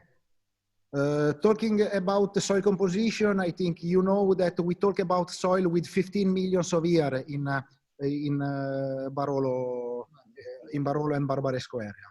Talking about Barolo del Comune di Barolo, I think you have this wine, is from Barolo village, of course. Is not our property. Is one of the few vineyards we vinify, not our property, and is property of my girlfriend Romina. We talk about a really big vineyard, 0.17 hectares. Huge, the biggest. Is really huge. We no, but in a way I can make 1 barrel. Is too much for drink ourselves. This means we have to release the wine, unfortunately. That's possible. Okay. But you know, when I taste it now, I think we should leave it in the cellar. Because you come and we drink all the barrel together. Exactly. It depends the vintage. But you know, so this is one thing about that. The second thing you told us is about 5 years aging to make the wine ready and complete for you by the aging. Yes. And how do you make those beautiful tannins? I mean, the wine is like absolutely magical. Also, our clients here, you know, they are writing to us on everything, you know, telling us how great the wine and the balance and the elegance, of course, you told, but it's such a beautiful structure of tannins, you know, you get them and then they go a little bit, they melt in your mouth so beautifully. And as well, for the 2013 vintage, short explanation, as we said before, it's such a great vintage, and we would like to know why a great vintage is a great vintage in Piedmont, and the dates and harvest and during that. Okay. No, it's so interesting, but it's quite simple. We try to make less mistakes as possible. This means, Daniel, it's true. And Yes, we don't want, or of course, you always find a little fingerprint of the producer in every wine, but we try to make a step back and show more the beauty of each single vineyard. And this means work in a classic way is the system to keep the identity of the Nebbiolo. We don't, in our area, the Nebbiolo with the new oak, could be barrique or could be big barrels, but new with a lot really toasted doesn't work, because we have a really nice tannin inside of the variety. If we have too much new wood, is completely covered by the toasted expression, and this is not the classic Nebbiolo. The beauty of the Nebbiolo is the purity, the elegance, and also I remember my grandfather Giovanni always told me that if the wine is not good at the beginning, doesn't become really it will good. not be nice at the end. No, of course, maybe the wine could be, is closed, is not perfect, but I don't trust the people tell me, oh no, now it's green, is really, but in 10 years will be better. No, in 10 years, the wine will lose the fruit, will be with green tannins and not at all interesting. This means we have to make something really nice from the beginning. And of course, I like the complexity inside of the Nebbiolo. When it's in the fruit expression, is nice. A lot of people now enjoy the primary of the wines. But the great thing about the Nebbiolo, the Pinot Noir, or great other varieties is what's happened also with aging. And if you check, different vineyards are already different after the vinification. If you check the new wine after the alcoholic fermentation, you check the Asili, you check the Roagna Barolo and the Pira, the wines are different. For me, this is what I try to make, the identity of each parcel. And talking about the Barolo is from Terlo parcel. I think you see the map. More or less, we are in the center. You can see we are really close to the village of Barolo, and the parcel is in Terlo, but in the corner with the Ravera. You can see. Nice corner. Good corner. You go down from Terlo at the end of Terlo, and you see Ravera vineyard.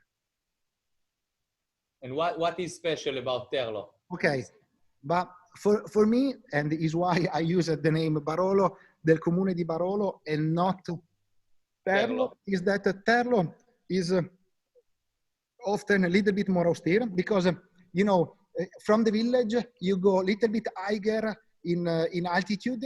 The soil is more rocky, and what makes the wine is a little bit more austere. For my point of view, our Barolo del Comune di Barolo is not austere at all because is at the end of Terlo in the corner with Ravera, and also is influenced by Le Coste.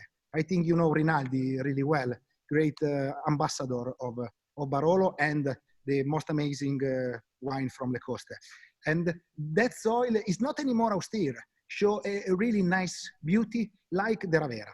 For my point of view, this is more a village wine with the beauty of the Barolo appellation. And this is why we decided to put Barolo di Barolo and without the MGA inside. That's nice. Actually, you know, I look for, I'm here on the, here and I'm looking and I want to see the one, and this one is closed. The other one is done. I go here, I take, you know, even the photographer goes, and you know, I'm like, there is nothing. I will take for myself because, you know, he's young, so he can drink less and work more, you know. So. No, but the wine is amazing. I mean, really such a beautiful expression.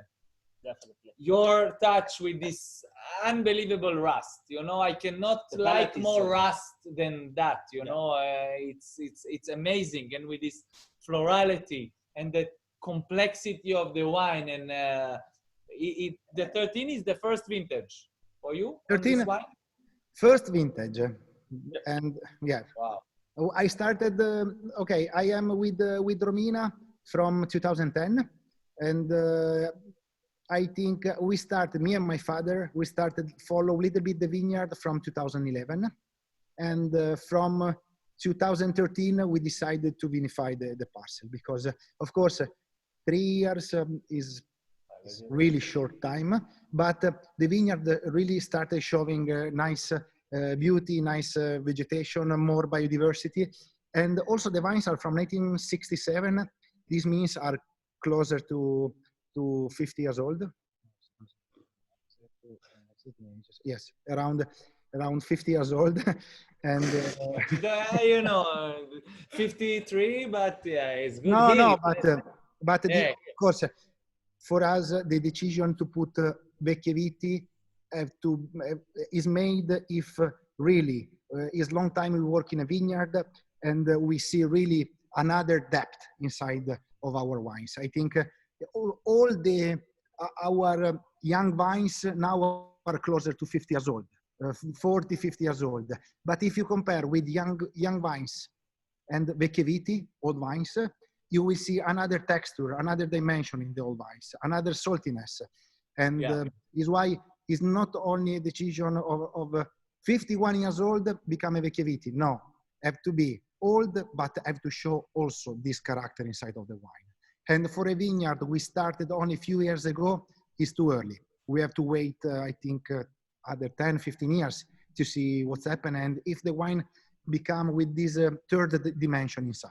Yeah, I can absolutely agree with you after drinking so much vecchie viti with you. You can see this wine is I love its expression because for me it's, you know, you have your Barolo Pira, but suddenly a really classic Barolo, almost, you know, like the you know, Mascarello way and that ones, and, you know, Barolo of Roagna, not the Pira. It's really more a classic expression of Barolo, but then you have it's more lean. And I think when you work the vineyards and it's coming older, you have more wideness, more complexity, like you say, a third dimension. But you know, this one is such a beauty to drink and enjoy even now. Of course, you have a great future, but I don't feel like this is the wine I open and I say, my God, I should wait 5-10 years more, you know, like most of the wine me and you drink. But then I want to ask you about 13. Yes. What makes 2013 such a great vintage? Okay, no, it's quite boring vintage. Really boring, yeah. Because it was for you, because you don't need to do nothing. Yes, no work in the vineyards, no work in the cellar. No, well, I am always more happy when we have some challenging, because of course I think 13, everybody consider 13 an amazing vintage. I think like 89, I don't know, 45, or we can go back more, but great vintages with a great potential of aging. But why are considered great? Because when journalists wrote about those wines, and they came in Barbaresco and Barolo area, a lot of wines showed really nice and well. In a difficult vintage, only the great terroir makes something really good. And is why I always joke, of course, I am really happy when the vintage is really nice and is more easy. But when we have a little bit more rain or some dry season during summer, you will see really the difference of the work from the old vines. And if you compare a good terroir with a less good terroir. In 2013, I think if you try wines all around the area, you will be disappointed really few times, because everybody made something good. We had a correct winter. After we had a spring with 45 days of rain. Perfect. Because during, we always are worried about the rain, but in spring is so important. It's the water for the summertime and also for the season. After things changed and we had a really nice summer, also another important information is that the temperature never became warmer than 35 degrees. And this is good, because in the last vintages, I heard also friends around Europe, they had 42, 43, 45 degrees, and this is not so easy sometimes. But when we have 35 degrees, we have no problems, because the leaf doesn't stop the photosynthesis, and this means the maturation is really classic. And like as always, and Daniel, you asked me at the beginning, but we always pick grapes in maturity. This sounds stupid, but what is maturity? From my point of view, maturity is when we have the physiologic maturation inside of the berry. This means, talking about Nebbiolo, is a strange variety with a lot of acidity, but also when we pick really late, we still have the same acidity. I'm talking about old vines in balance with our soil condition. I'm not talking about all around, but if I wait, I don't lose acidity. The point is that when I work in the vineyard, I remember my teacher, it was my grandfather when I was 5-6 years old, working in the vineyard, take the berries from the bunch, from different part of the bunch, open the berry and eat the seeds. When I was 5 years old, it was more eat the fruit and don't care about what's happened. But of course, but year after year, and they were really good. But year after year, I understood that this is the best analysis possible, because if I go in my laboratory or in a laboratory more technological in Turin, I receive a number. If I walk in the vineyard and I eat and I feel the skin texture, I feel the juice, but the most important, I feel the crispiness of the seeds. I know exactly the maturation. And we have to pick only when the seeds are mature, are brown, are crispy, are ready. This means often we are known to be late harvester, but late doesn't, for my point of view, is the right point, because if I have stronger tannins from the seeds, we discussed it before, you will see those tannins inside of the wine, and they will be so aggressive, and they don't disappear with the aging. This means pick at the right point is one of the most important things. I have another way to do the analysis of the maturation, and is how easy is take away the berry. If it's easy to the stem, this means the grape is close to be ready for the harvest.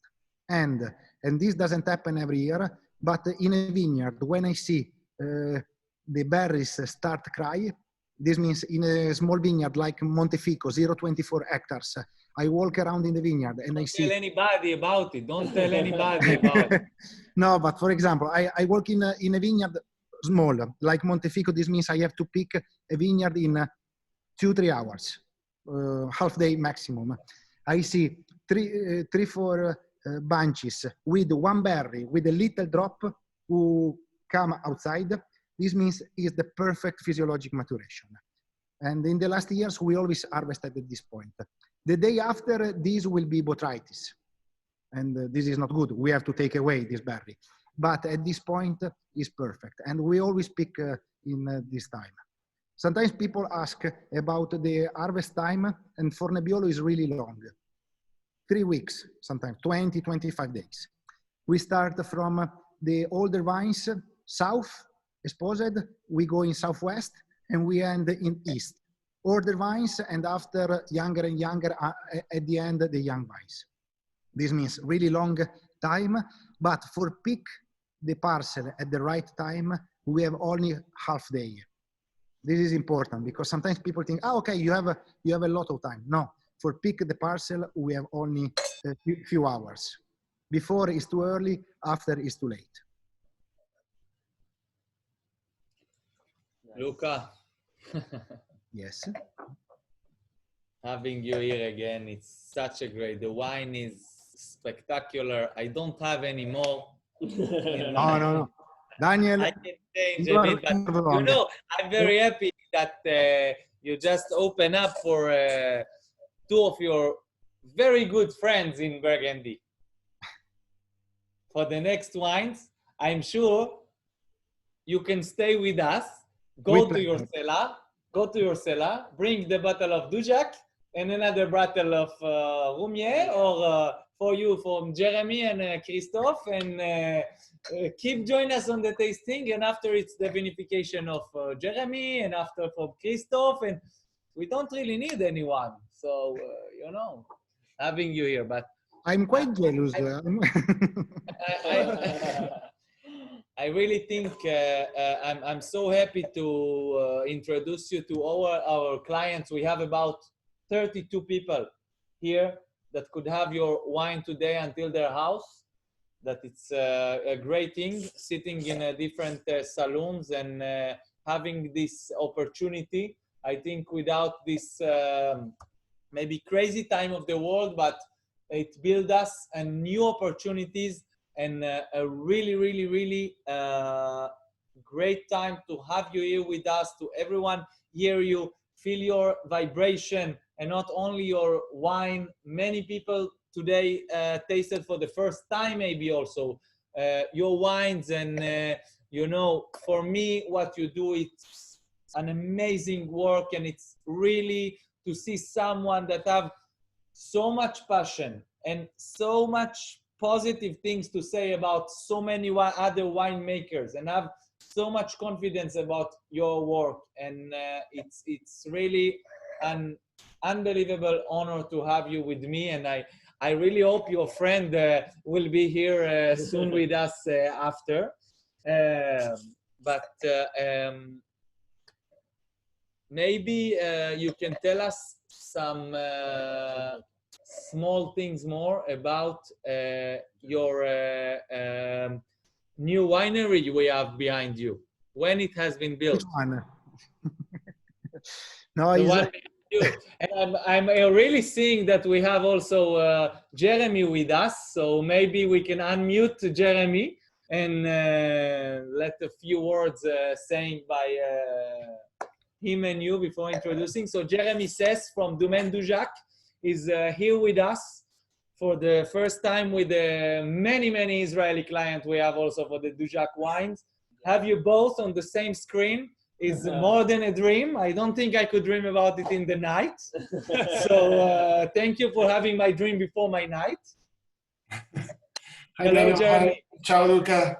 Ciao, Jeremy. How's everyone doing? Nice to see you all. Thanks for having me. Last minute edition. I see you've got lots of good things in front of you.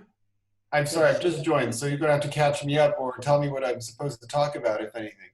Absolutely. So we started with the 2 Chablis wines from the Patrick Piuze who've been with us, and we moved to the Burlotto Barolo 13 to have the expression a bit of Verduno, and in the other side we have here the one big legend of Piedmont and the crazy guy who explained us very well about what the crazy things he does in Piedmont, the one and only Luca Roagna.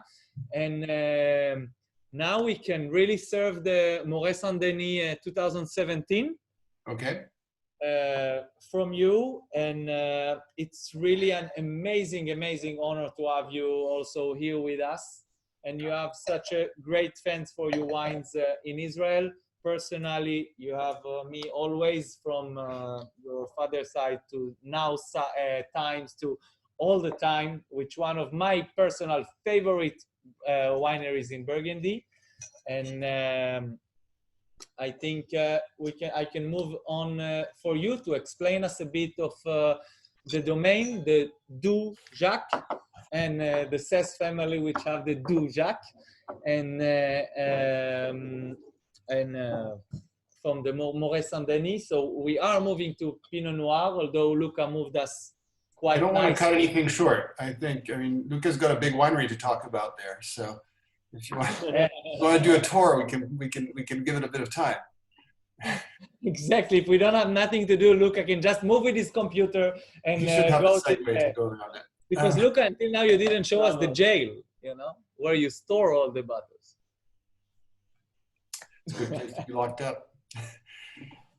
Okay, so I'll be fairly quick and brief. So Domaine Dujac is, my father's name is Jacques, and the name comes from his first name. So it's the Domaine of Jacques, and he created the domain in the late 60s. The first harvest was 68. Before that, my grandfather was an industrialist, and my father worked for him for a few years. He did 2 harvests of stage with Gérard Potel at Domaine de la Pousse d'Or, and started looking for vineyards and a house, and found that in Morey Saint-Denis at the end of 67. And 68 was honestly probably the worst vintage of the century. So that one was a good one to put behind, and then start again in 1969. And 1969 was a lovely vintage, and that really helped. It was a small crop, but that launched the domain. I came back full time. I started helping my father for harvest in 1994. I was somewhat reluctant to go back into the family business at first. It was not necessarily my first calling. But after that first harvest, I decided, I realized that I really did like it. I've been resisting it the way teenagers resist wanting to do what their parents do.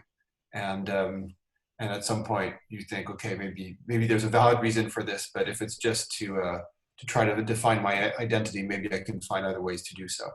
So I came back full time in 2000, and I've been at the domain ever since. So at first as an assistant, and then gradually as the lead decision maker. And I work with my wife Diana and my brother Alec. So the domain is when my father first bought it was 4.5 hectares, and we're now at 17.5 hectares, with vineyards mostly in the Côte de Nuit, Gevrey-Chambertin, Morey Saint-Denis, Chambolle, Musigny, and Vaudreuil-Romanée. And since 2014, we have rented some vineyards in Puligny-Montrachet, in the Folatière, and in the Combette. So we make both red and white, and we make some white in Morey Premier Cru, and in Bourgogne Blanc as well. The domain is farmed organically. Since 2001, we started on a portion of the domain, in retrospect, we wish we'd started earlier, but we moved gradually from chemical farming in the 70s and 80s, as was the general recommendation at the time. I guess we were not trendsetters; we were followers on that front, and thought we were doing the right thing. And then in the 90s, we moved to lutte raisonnée and or what do you call it? And then lutte intégrée, which is so I guess what's deemed sustainable. And then later on, integrated. So we stopped herbicides, and then in 2001 we started with organic and biodynamic. And that's and yeah, as I say, we regret not doing that earlier, because I think that really helped drive the quality. And and I suppose in terms of winemaking, we're known. With Burlotto, you have an example from another region, but we're known for whole cluster fermentations. And I guess Fabio only does that for his Monviliero, really. But we the 100% 100% d'Argentière for the Monviliero. Yeah. And, for you, he crushes the grapes by foot. We used to do 100% and do a little bit of foot crushing, but we as a whole, we really keep the grapes more whole. If we were to contrast techniques, and obviously Nebbiolo and Pinot are. Nebbiolo is a grape weighs upward of a kilogram, and Pinot weighs upward of 100 grams. So they're very different structured bunches, and the rachis is much more sturdy for Pinot, so it's easier to destem actually than Nebbiolo. The berries are much smaller with Pinot, and so we don't, and the traditions are quite different as well. So Luca here, I know, does some really long macerations, and our longest macerations these days are 15 days, whereas your longest macerations are 10% of Luca highest for the Crichet Paillet, maybe 12% time. You ferment, you keep on the skins for how long, Luca, for some of your wines? You've been muted. Luca? You're muted. Luca, unmute yourself. Yes, do you hear me? Now we hear you. Oh, okay. Sorry, I muted me because I always talk and it's not good. No, I do for 80, 90 days, the maximum, but submerged cap and no pumping over at the beginning, and a really little grappantière, really tight. But yeah, no, it's a very different, while the wines share some things in common, the culture of fermenting cru separately, the emphasis of red wines with not too much color and a lot of perfume and things like that. There's a lot of parallels to be drawn, and the culture between Piedmont and Burgundy is a grower culture more than with some negociant houses. It's very different from the chateau culture of Bordeaux, which in some ways is probably more similar to parts in Tuscany. Certainly we understand each other very well, but the actual winemaking is quite different between the two regions. So the wine you're tasting tonight, 2017, is 17 in Burgundy. It's funny. It was a really hot year in Piedmont. It was a fairly cool summer. It was an early harvest, but a cool summer in Burgundy. And so it made for really classic whites, and I think reds that I'm thinking more and more highly of. At first, I was a little bit underwhelmed. I like the 16s better, but I think that there's a nice precision. It's not too ripe. There's really good freshness, and in the case of the Morey, you really feel the Morey character come through.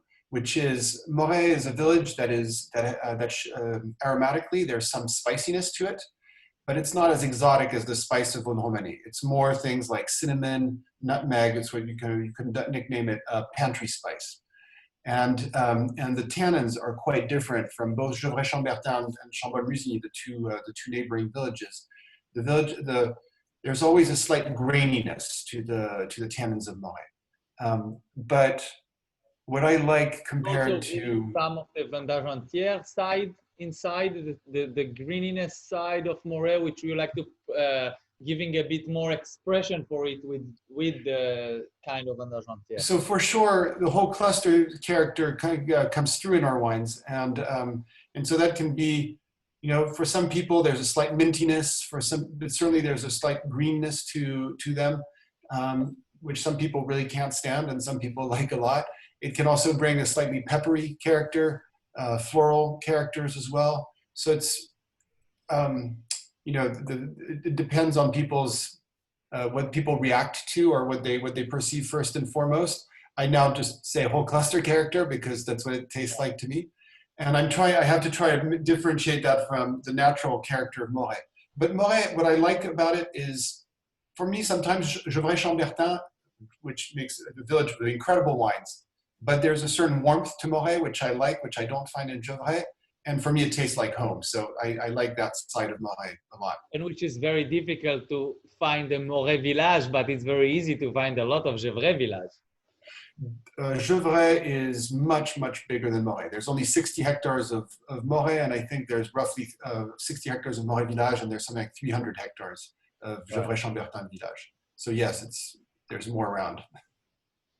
And I think really it's some kind of one of the most beautiful expressions of whole clusters, and it's amazing because it's so classic. Because I drink Dujac. I think all the Dujac I drank was from the start of the 17th and until now, and I think it's one of the most consistent domains in Burgundy, which is really giving an unbelievable wine since your father time to your time. And I can say that from my most enjoyable times in my life, I got some the great Dujac, and you always have this character, this mix between also the Morey character, but the Vendage entière that is very specific to Dujac flavors and tastes. Well, I accept the compliment, but there's this, as a winemaker, what we really want to do is try to put the terroir forward and the style behind. And at the same time, you try to do that, but everything in winemaking is a choice. When do you pick? How do you farm? And when do you pick? When do you destem or not? Do you use new oak or not? Do you inoculate yeast or not? And so there's all these little choices that take you along the way and direct your style. And from one year to another, you might change those things, but what you're heading towards, you have an idea, and there's certain things you like. So even though you might do very different techniques from one year to the other, you're still trying to get to a place that's somewhat similar of wines of balance, wines of freshness, wines of purity and precision, aromatic wines and that type of thing. And so you can though you may take different roads, you can end up with something somewhat similar and a style that people recognize, but hopefully not at the expense of the terroir. For sure.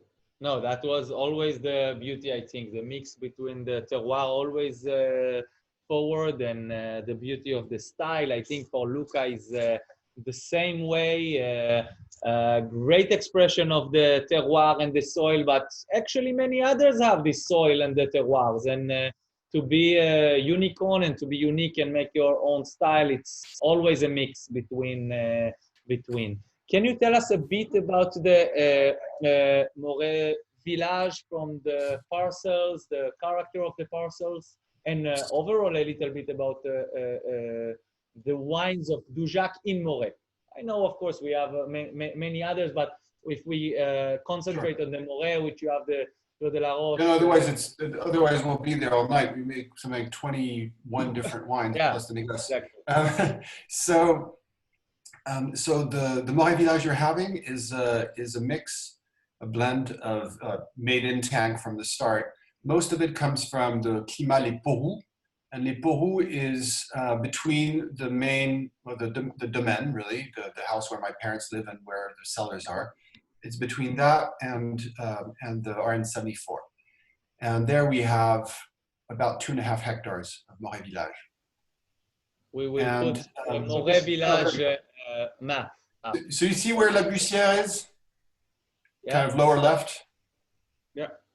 Where the E of Bussière is, that's the domaine. And so the big block in front of it, between that and the M of Morey, that's the Porous. And that's where we have the bulk of our vineyards. Then we have some Le Village, which is just to the north of La Bussière, so that little block that is just the. Let me see. Can I see your arrow? Anyway, the block that's next, just above the E, the final E of Bussière, that would be Le Village. Yeah. Then there's some Clos-Solon, which is below Les Sorbets. There's some Herbrotte, which is below, well, you don't have the name for it there, but we have some Herbrotte, which is below all of them are on the lower part. So yes, we have nothing that comes from above the Grand Cru. There's a few villages that are up there, but nothing comes from above that. It's a very small amount of village that's above in the Montluisan and in the Bidaude and de Riotte.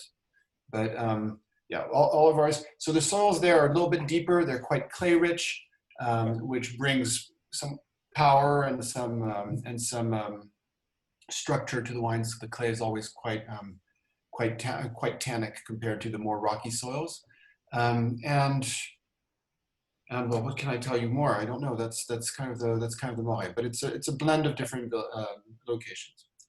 Which gives us a bit of the southern part of Morey until the middle part, not touching more the Gevrey part. So it's really the classic Morey style and kind of.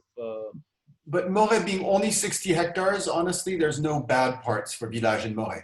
Whereas in Gevrey-Chambertin, there's a few places which are a little marginal. You could say the same thing for Chambolle Musigny.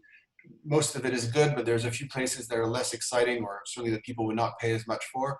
But in Morey, it's pretty consistent. It's a very compact area.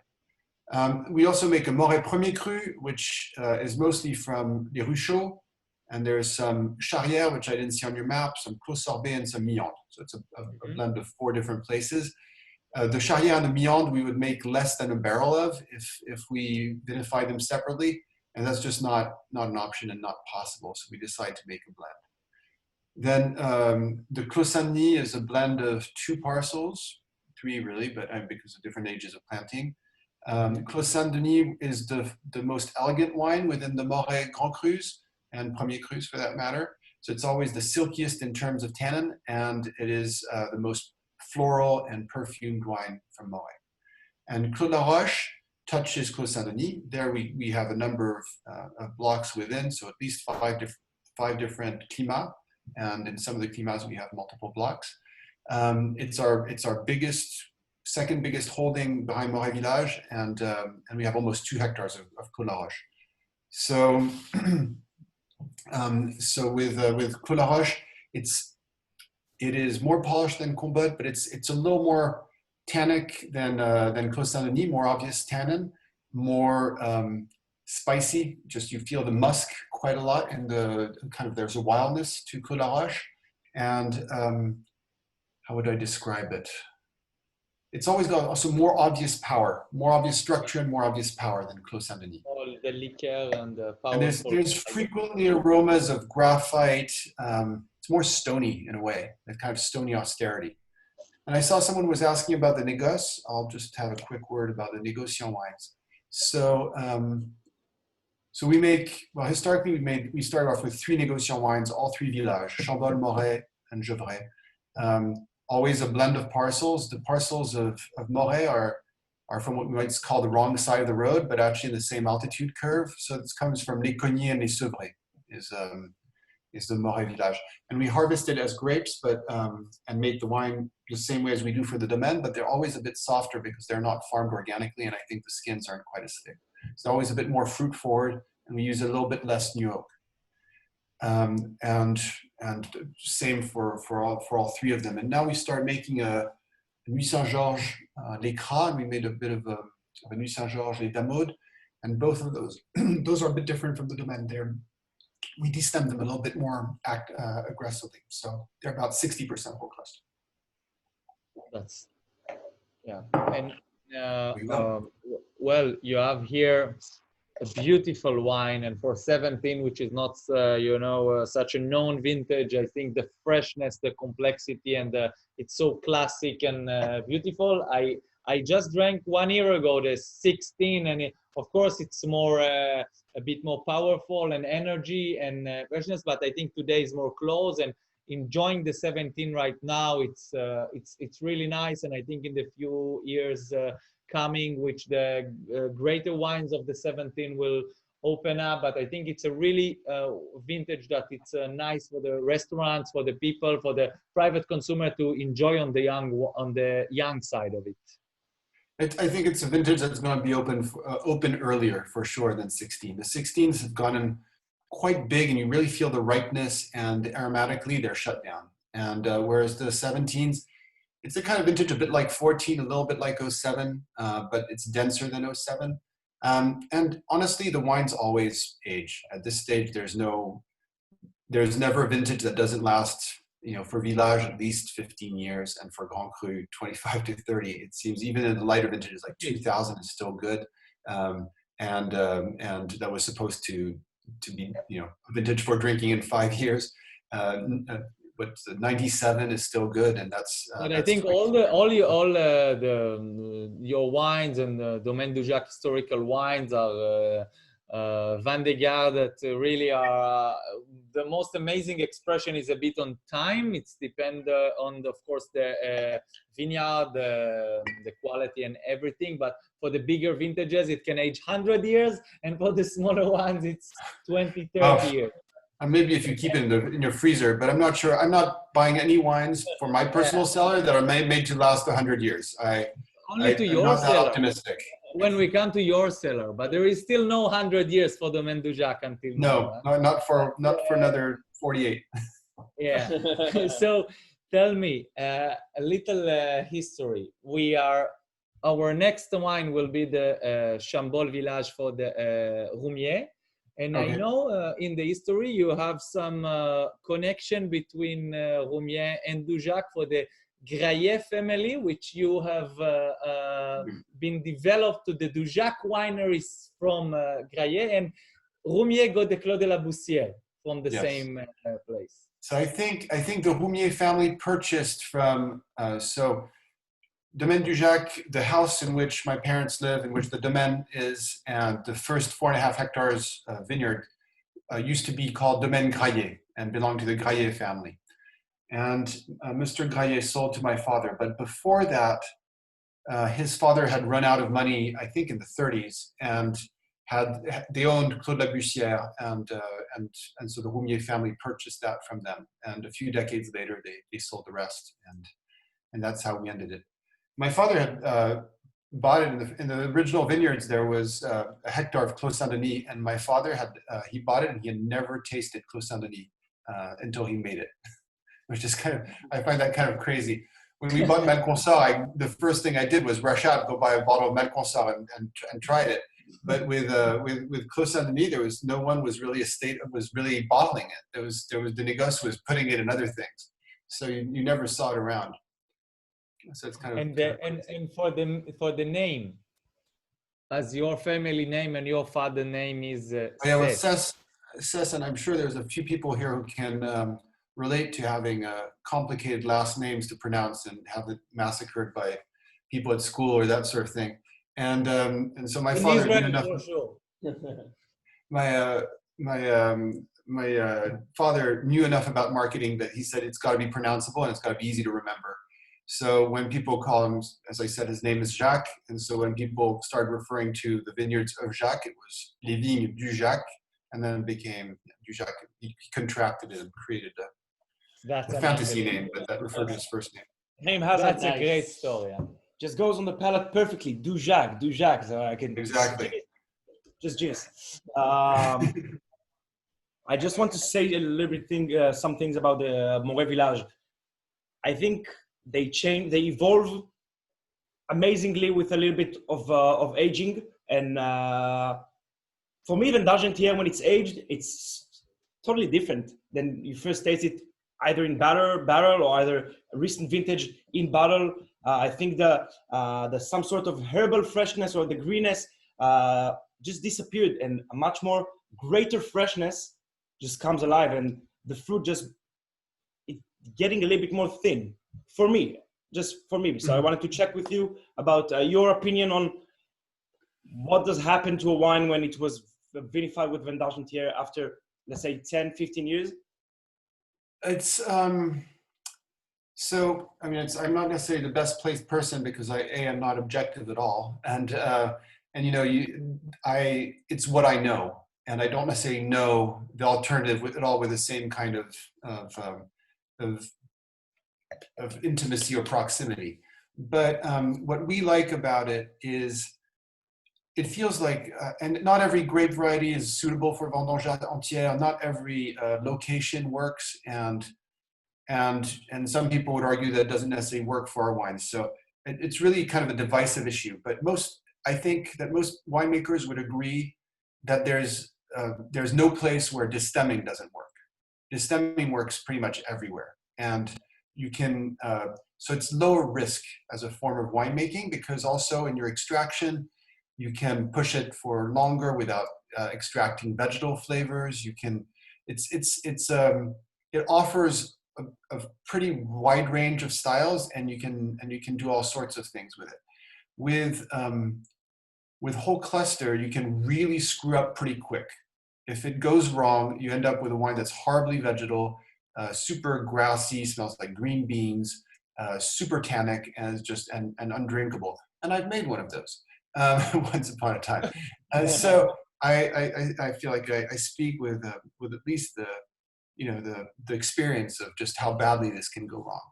So, but I think for my personal preference, the highs you can reach are higher with whole cluster. I think you can gain depth and complexity and more lifted aromatics than you can with a distemmed. And so with that in mind, I think it's worth taking those risks and you manage them because at some point, you build your experience and familiarity with your vineyards and with the circumstances that nature throws at you in any given vintage. And with that in mind, I feel like it's worth that risk in order to try to reach something better and higher. But it is not as fruit forward, but I feel like in the riper vintages like we've been getting recently, it brings a certain freshness to the wines. That slight mintiness and greenness can counterbalance a little bit the very rich, ripe fruit that we can end up with in vintages like 15 or 16 or 2009 before that, or that type of thing. And in a cold vintage, the stems actually take away some of the acidity because they contain potassium and that precipitates tartaric acid. So you end up with slightly lower acid wines, and with these slightly lower acid wines in a year like 13, it can really help bring a little bit of roundness to otherwise a wine that would be really aggressive on the acid front, which makes the tannins harder and all those things. So that's where I stand on it. But then how it ages is always unpredictable. The vintages like 05 are not changing at all. Vintages like 07 are much more going through a faster cycle and are much more approachable. It's just every year is totally surprised. And I've made predictions in the past and I've gotten them so wrong that I just now know better than to just... O2's Morey Village are just crazy. Just literally crazy. I just had 5 actually last year and it was really beautiful. But Jeremy, I don't want to take more of your... Yeah, no, I've got to go say goodnight to the kids, so I should leave you go. Thank you so much. It's a really great honor to have you here with us. You have such a great fans in Israel, and I'm so happy that you came up with us. Thank you very much for having me. I appreciate it. Have a good end to your tasting, guys. Have a good one. Okay, nice to see you. See you soon, hopefully. See you soon. Luca, you don't go. אוקיי, זה היה, שמע, כאילו, אני חושב שאחת החוויות שאני הולך ליקב זה, לפני שאתה שותה את היין, זה כאילו בשביל לשמוע את היינן, את הסיפור שלו וזה, ובעצם חסכנו... הבאנו את כולם לפה, חסכנו טיסה. זה סוג של יום בטיול יין. זה 3 יקבים. ממש. לרוב אתה מסיים את זה גמור. 9 בערב שיכור איפשהו, פעם זה היה לנו אחד מדויק לעניין. ואתה אומר, מה הולך פה? כאילו, יענן אחרי יענן מהיקבים באמת הגדולים בעולם, דוז'ק, ואולי אנחנו עכשיו מגיעים... דוז'ק. Luca, you think it's Dujac or it's Dujac? Give him a little bit, unmute the guy. Quatre Jacques. Quatre Jacques, yeah. No, but yeah, we can still speak in English as everyone here on the our audience is all English speakers, and I think we can move to the last wine, which I don't have Christoph here with me, but I have you as well as a great fan of Christoph, and I didn't have the time as Jeremy came in to say thank you so much for being with us and expressing your thoughts and having everyone see you here, as we know that your father is not only restricted and working in the vineyard, he's also not so happy to so many people come to the winery to drink all of the wines with you, because when you are in the winery, everyone goes. So we had you here 82, of course, with so many people that it's really, really an amazing time, and your wine were great, and it's great to have you here staying with us for the wine of Jeremy and Christoph, and we can serve them. And it will be really nice for you as a colleague to say some words over Christoph for his wine, as you know him and everything. After I would say some things, but you... I bring a bottle. I bring a bottle of Christoph. Yes? Bah, no, maybe, but for me, Christoph is one of the best person first and waymaker I know. He's a great ambassador with, and he knows every detail about their own vineyard. He's crazy. He's meticulous. Best tasting I had in life, it was in him cellar. And at the end, he opened at the Bommar 1953.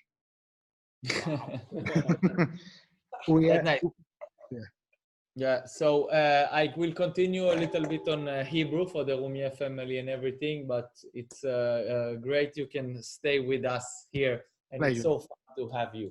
השנייה לפני שממשיכים, אז בעצם שתינו עד עכשיו 5 יינות, כאילו תגיד, כאילו אולי תתן כמה שורות על כולם לפני שאנחנו ממשיכים ככה. אני חושב שבפיוז דיברנו היטב עם העינן, לגבי בורלוטו גם הרחבנו, לגבי היין של לוקה היה פה אותו, לגבי דוז'אק, אני מאוד שמח להביא יין שאני ספציפית גם לא מייבא לארץ, הייתי כמובן מאוד שמח לעשות את זה, אבל אחד העיקרים שאני אישית הכי אוהב בעולם, וזה פשוט יינות נהדרים, ומכאן לעבור באמת, לבשורה הכי גדולה שהגיעה לארץ בשנים האחרונות, סוף סוף, אחרי כל כך הרבה שנים, האורים ותומים של ה-70 שנים האחרונות בבורגון, דומיין רומיה, כאן, ובפעם הראשונה שאנחנו תואמים אותו, בפעם הראשונה שמישהו תואם אותו בארץ, זה אצלם בסלון. זה אצלכם בסלון, עם רומיה, שמבול מוזיני 2017, יקב בעל היסטוריה שמתחילה בשנות ה-30, שכבר דיברנו עליה, במקרה ככה הכנסתי את דוז'אק פנימה לתוך ההיסטוריה הזאת, גם רוסו נמצא איכשהו בתוך ההיסטוריה הזאת עם רושות שמברטה. כל הגדולים מתחברים ביחד. איכשהו מתחברים ביחד כל הגדולים. כן, אבל בכל מקרה, מרוב התרגשות קצת קשה לדבר על זה, שאנחנו תואמים את העין הזה מרחוק ולא עם אנשים לידינו, אבל דומיין רומיה הוקם בשנות ה-30, על ידי ג'ורג' רומיה, שבעצם הדומיין הוקם, זה סבא של מי שעושה את העין היום, כריסטוף רומיה, ובזכות חתונה, בזכות אשתו, בסופו של דבר. בזכות אשתו של ג'ורג' רומיה, הדומיין הוקם. הדברים הטובים מגיעים ככה. ככה, ממנה לאט לאט נרכשו קרמים במשך השנים. היקב הוא היקב עם השם הכי ישב בכפר שמבול מוזיני, אז אם קודם טעמנו את היקב של מורי סן-דני, אז הכפר הסמוך, אנחנו עוברים לשמבול מוזיני. עשייה שונה, אם נדבר על העשייה של דוז'אק ועל העשייה של רומיה, יש פה שוני מאוד גדול בסגנונות, עם דוז'אק זה מאוד על גם אשכולות שלמים, גם לא מעט עץ חדש, אז ברומיה אנחנו מדברים על מקסימום של 30% עץ חדש, ואנחנו מדברים על אקספרשן מטורף לטעמי של פינו נואר, אולי האקספרשן. הכפר שמבול מוזיני שנחשב לנשי ביותר, והפמינין והכל, אז רומיה אולי זה העינות שמתיישנים גם הכי טוב שיש, הכי טוב בעולם. אז אנחנו באמת אומרים יין מאוד מאוד מאוד צעיר, אתה אומר כאילו מתיישנים, יין מאוד מאוד מאוד צעיר, אבל בכל זאת רצית להראות את כל הרבדים, את כל המורכבות שלו, ומבציר כמו 2017, זה הבציר הראשון שהגיע, אם היה איזה סלל רוצה 10. לא, צועק. אני אומר שהיו קומנטים על זה שכביכול זה פדופילה לשתות בורגון שהוא מ-2017, אבל למרות שהוא מ-2017 יש פה הזדמנות לשתות יין ולהגיד, וואו, כאילו, ברור שאנחנו, כנראה שאלה שיקנו לא ישתו אותו עכשיו, אלא ישנו אותו עוד הרבה מאוד שנים, יש פה הזדמנות לטעום ולגלות את אותו פוטנציאל. בדיוק, וגם מבציר כמו 17, שהוא בציר נגיש בבורגון, ואני חייב להגיד לכם, זו פעם ראשונה שאני טועם שמבול 17 רומיה, והוא באמת יחסית נגיש, ורואים את הבציר, ובאמת אפשר לשתות וליהנות ולהבין מה הפוטנציאל של הייננות הזאת. השמבול מוזיני של רומיה מגיע מכמה חלקות שונות, אבל ההיילייט בתוך החלקות של השמבול מוזיני של רומיה זה חלק קטן בתוך לפואה, שמבול מוזיני פרמייר קרו לפואה, שמבול מוזיני פרמייר קרו לפלנט, שנמצאים בתוך היין הזה, וגם החלק העליון של שמבול מוזיני קרא. הקרא נמצא, החלק התחתון שלו יותר זה פרמייר קרו, החלק העליון יותר שלו זה וילאז'. אז אלה שלושת המרכיבים המרכזיים שמרכיבים את היין הזה. מה עוד אנחנו יכולים להגיד? המוזיני הנחשב ביותר, בונמר, שהוא היותר מרכזי שלו, שמבול פרמייר קרו קרא, בישראל יש לנו לבחירה את השמבול וילאז', את המורה פרמייר קרו מונופול, קלוד לבוסייר שדיברנו עליו לפני רגע עם ג'רמי, שזה תכלס, אם אני לא טועה, זה יין הדגל, כמובן שאם אנחנו לא נוגעים רגע במוזיני ובונמר, אז שמדברים קצת על רומיה, אני חושב שבנמוכים, בורגון רוז יין שפשוט לא רואים לעולם, לא ניתן להשיג לעולם, יכול להיות לא קיים גם, אבל אני חושב שהמורה סנדני, בוסייר זה מה שרואים הרבה. בוסייר זה... אז אנחנו יכולים לראות שבוסייר נמצא ממש בצד הימני של המפה שלכם, מתחת לקלוד אתר למטה, והשמבול וילאז', החלק המרכזי שלו, כמו שאנחנו רואים את הפואה והקרא שנמצאים ליד הבונמר, אם אנחנו נזוז טיפה שמאלה עם החץ, ולמעלה קצת, למעלה, כן, זה הבונמר, וקצת שמאלה לו עוד קצת פואה, והחלק העליון של קרא, שמרכיבים את היין הזה. ברומיה, מה שחשוב אצלו, מזריישן. אז רומיה מגיע עד לטמפרטור של בערך 30 מעלות, חשוב לו מאוד מבחינת כריסטוף, שם זה החלק שהיינן מורגש ביותר באשריות, באשריה החמה. ראינו את זה גם בייננים קודמים. ולוקה, כמה לוקה רוצה לקחת את זה לכמעט 100 יום, ולהתייחס לזה במאוד... Luca, can I ask you one question about your maceration? Because I just spoke about the maceration of Christoph, that for him also it's such an important part, and the part that the winemaker have his say. So what is such an important thing about the hot maceration? Because actually what we speak about is your long maceration, which people can confuse and think about the cold maceration, which will take only a few days, mostly here, and then the hotter maceration is taking longer time. What it gives for you, this maceration? For us, the hot maceration is not really hot maceration, but we like, first of all, fermentation quite warm. This means until 32, 33 degrees Celsius, and is important because talking about Nebbiolo, we can take... Which is the same as Christoph is doing. Yes. He's been as and well. it is important because we can take some substance impossible to take if the temperature is lower. And of course, until the end of the fermentation, the temperature starts to go down, and we keep around 20 degrees the temperature with the cellar temperature during harvest until during the maceration time. But at the beginning, when the fermentation go up, it's important to have this step. And if we use the cold fermentation or cold maceration at the beginning, it's impossible to have the delta thermic and half to go until 32, 33 degrees for Nebbiolo in our condition. Yeah, okay. Thank you very much. So then for the, אז מה שאני מרגיש באופן אישי פה ביין זה באמת תחושה של באמת עוצמות פרי מטורפות, המון עומק ביין, מינרליות מטריפה שנכנסת.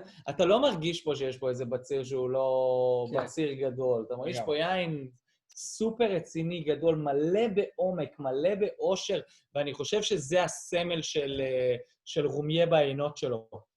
עינות שהן באמת, אי אפשר להגיד שזה כל העוצמה בלי המסה, כי גם שמבול מוזיני, למרות שחושבים שזה הכפר היותר נשי, אז כן, יש בו את הנשי, כי יש בו יין שהוא סופר אלגנטי, אבל מצד שני, יש לו המון עוצמה, המון מורכבות, ואני באופן אישי מרגיש יכולת אישית מדהימה, וסיומת מתמשכת, פשוט כמעט אינסופית. נשמח, זה ללא ספק כיף של יין סיום לכל הטעימה הזאת, ואני אשמח מאוד אם יהיו לנו עוד מילים מכם, שאלות, מה שתרצו, קומנטים גם טובים, שבחוסות דבר אתם נהנים ומקבלים המון מידע וידע מכל העניינים המהממים האלה שהצטרפו עלינו היום, וזה בהחלט טעימה שהיא היסטוריה בפני עצמה. כן, שגם הקורונה כאילו הביאה לנו את ההבנה הזאת, שגם אם אנחנו לא מגיעים בסוף לצרפת או לאיטליה, יכולים לקבל את אותו חוויה, ממש כאילו אנחנו נמצאים ביקב. ואנחנו ממש נצטרך לשמוע מכם בכלל קומנטים גם על העיינות, וגם בכלל איך הרגשתם וחשבתם לטוב ולרע. אני אישית מאוד מאוד נהניתי. אחד מהעיינות, 2 מהאנשים המדהימים כאילו שהיו איתנו, והעייננים בכלל היו כל כך אינפורמטיביים. אהבנו, ליאור. So Luca, we have one of our guests saying that it's difficult for them to speak with all the smile they have on the face, you know. For you, it's the original way when you drink the wine, so of course we can understand it. Exactly. Nothing to say anymore. Nothing to say. Just smiling. אז באמת, כיף להיות. אני חושב שהיין הזה מבטא באמת את הטופ של הטופ. שתינו כאן מכל מקום. אני באמת יכול להגיד שלי באופן אישי, 2 העיינות הכי מטורפים שהיו פה היום היו רואניה רומיה פה שנותן באמת... זה ממש כל השולחן פה מסכים איתך? יש פה הסכמה פה אחד. אהבתי מאוד את דוז'אק, וג'רמי היה איתנו, וזה כבוד גדול לי באופן אישי במיוחד, כי אני לא מייבא גם את העיינות האלה, וכל כך כיף לראות את השארינג הזה בשביל אנשים שאוהבים יין, וזה לאו דווקא העניין של היבוא והמחירה, אנחנו באמת פה רוצים... להעביר את הסגנון והתשוקה והאהבה הזאת ליין. ובאמת הכי מאושרים בעולם שיש לנו גם את רומיה וגם את רואניה איתנו, וגם את בורלוטו ואת פטריק שהיה פה איתנו, ואת כולכם, כי בלעדיכם, in the end, we say, and I will say it in English, that, you know, I asked Jean-Yves Bizot, what is the most important thing about making wine? He asked me, actually. And then I told him, Jean-Yves, I'm not even going to answer, so answer me with, you know, when the professor asks you a question, you say, you can let me get some more knowledge. Huh? So he said that the most important is the last client drink the wine, the private client drink the wine, because basically if we don't have anyone to drink the wine, in the end, there is nothing much to do. So we need the last clients to like the wine very much. So I'm very happy that I have today more than 30 clients here with us. Some of them are chefs.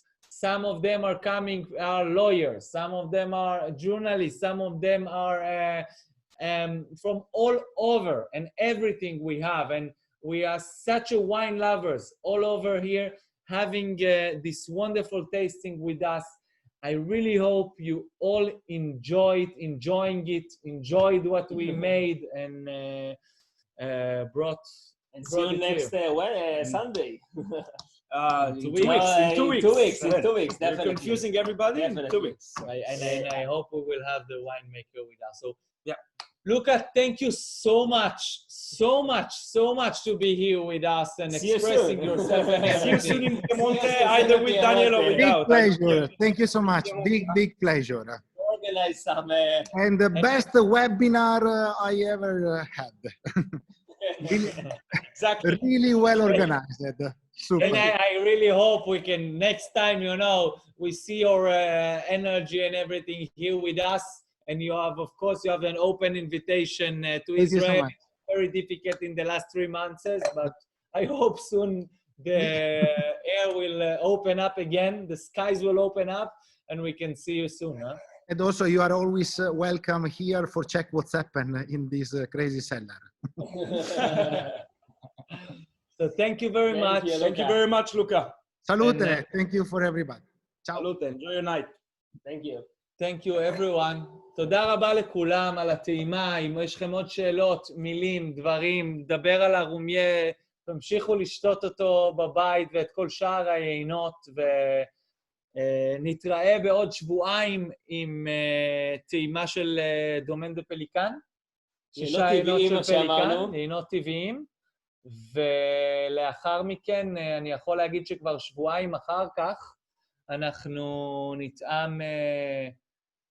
אני גם מאזין, כי אני גם פה... ספוילרים. שנייה, זהו, תתאפק. אז שנייה, אני אספר לכם שבעוד חודש מהיום אנחנו נטעם רוסו, מיו, ג'ורג' נואלה, שזה בחירה של אליקס מיו, ולאחר מכן אנחנו נטעם את הבחירה שתהיה של סיריאל רוסו. אני חושב שאי אפשר לעלות מעבר לטעימה הזאת. יכול להיות ששתיהן כמעט בוודאות יהיו יחד איתנו גם לטעימות האלה, ואני מאוד מאוד מקווה, אני אגיד לכם שאני אבטל את הטעימה אם פרנסואה לא יוכל לעלות איתנו לטעימה הבאה גם של פליקן, וזאת תהיה טעימה שבה נראה לי יותר נוכל לדבר עם יינן אחד, על כל העינות שלו לאורך זמן, גם המסעדות נפתחו, אז אנחנו גם נעשה קצת טעימות סביב השולחן עם כל החברים שלנו. אז חבר'ה, תודה רבה לכם, תודה רבה באמת. אנחנו נשאיר את זה גם פתוח עוד קצת, תרצו לדבר, אנחנו כאן, מה שנקרא ב-off tasting, יכולים קצת להשתחרר. תודה רבה, ושיהיה לילה טוב לכולם, ונתראה בקרוב. בנוסף אני אוסיף שמחר תוכלו לרכוש חלק מהעינות האלה, אנחנו נפרסם מחירים מיוחדים עבור כל מי שהיה פה בטעימה, זה יהיה רק עבורכם, רק מי שהיה כאן בטעימה יוכל לקנות את העינות האלה, אנחנו נשחרר כמות נחמדה מכל עינות, זה לא יהיו רק אלה, מדומן רומיה אנחנו נציע לא רק את השמבול, אלא גם קצת מהמורה פרמייר קרו וקצת מהשמבול פרמייר קרו קרא למחירה, פטריק פיוז, גם אנחנו נעשה פה רשימה יפה של השבלים, מלבד אלה שטעמנו היום. וקיימים, ממש דיפ אינטו שבלי, כי הפרמיירים מגיעים מכל מקום, והגרנד קווים פשוט...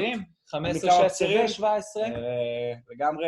איך שרושמים בצ'אט, בראבו, באמת. וגם רואניה ובורלוטו, ותהיו איתנו מחר, תירשמו לטעימה הבאה אם תרצו, והאופן דיסקשן, אפשר נראה לי לפתוח את כל המיוטים, ואם רוצים לדבר, להגיד, באופן חופשי, חבר'ה. Unmute everyone. Unmute. אתם יכולים להשאיר, לעזוב, להיות כאן. אז מה?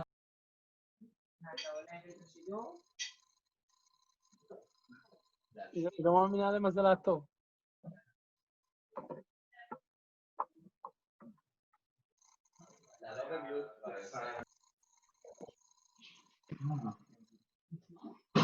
את המקרוקונים יכול הפעם גם לשמור אותם. אפילו שאכלת מזה קודם ונשאר בחיים. אז בצד אחד אביבית שם, עוזריה, עם כל החבר'ה שלה שם כבר נראה, וגם יש לנו פה את אסף גרונוביץ' המושתק, אבל שעדיין בשקט, אבל יחד איתו יושבים כל חברי הברוט. אז איך אמרנו, מסעדות ולקוחות פרטיים, הורים ועוד שהיו כאן איתנו. זהו. אז תודה רבה. תודה לכם, היה מעולה. מה אומר?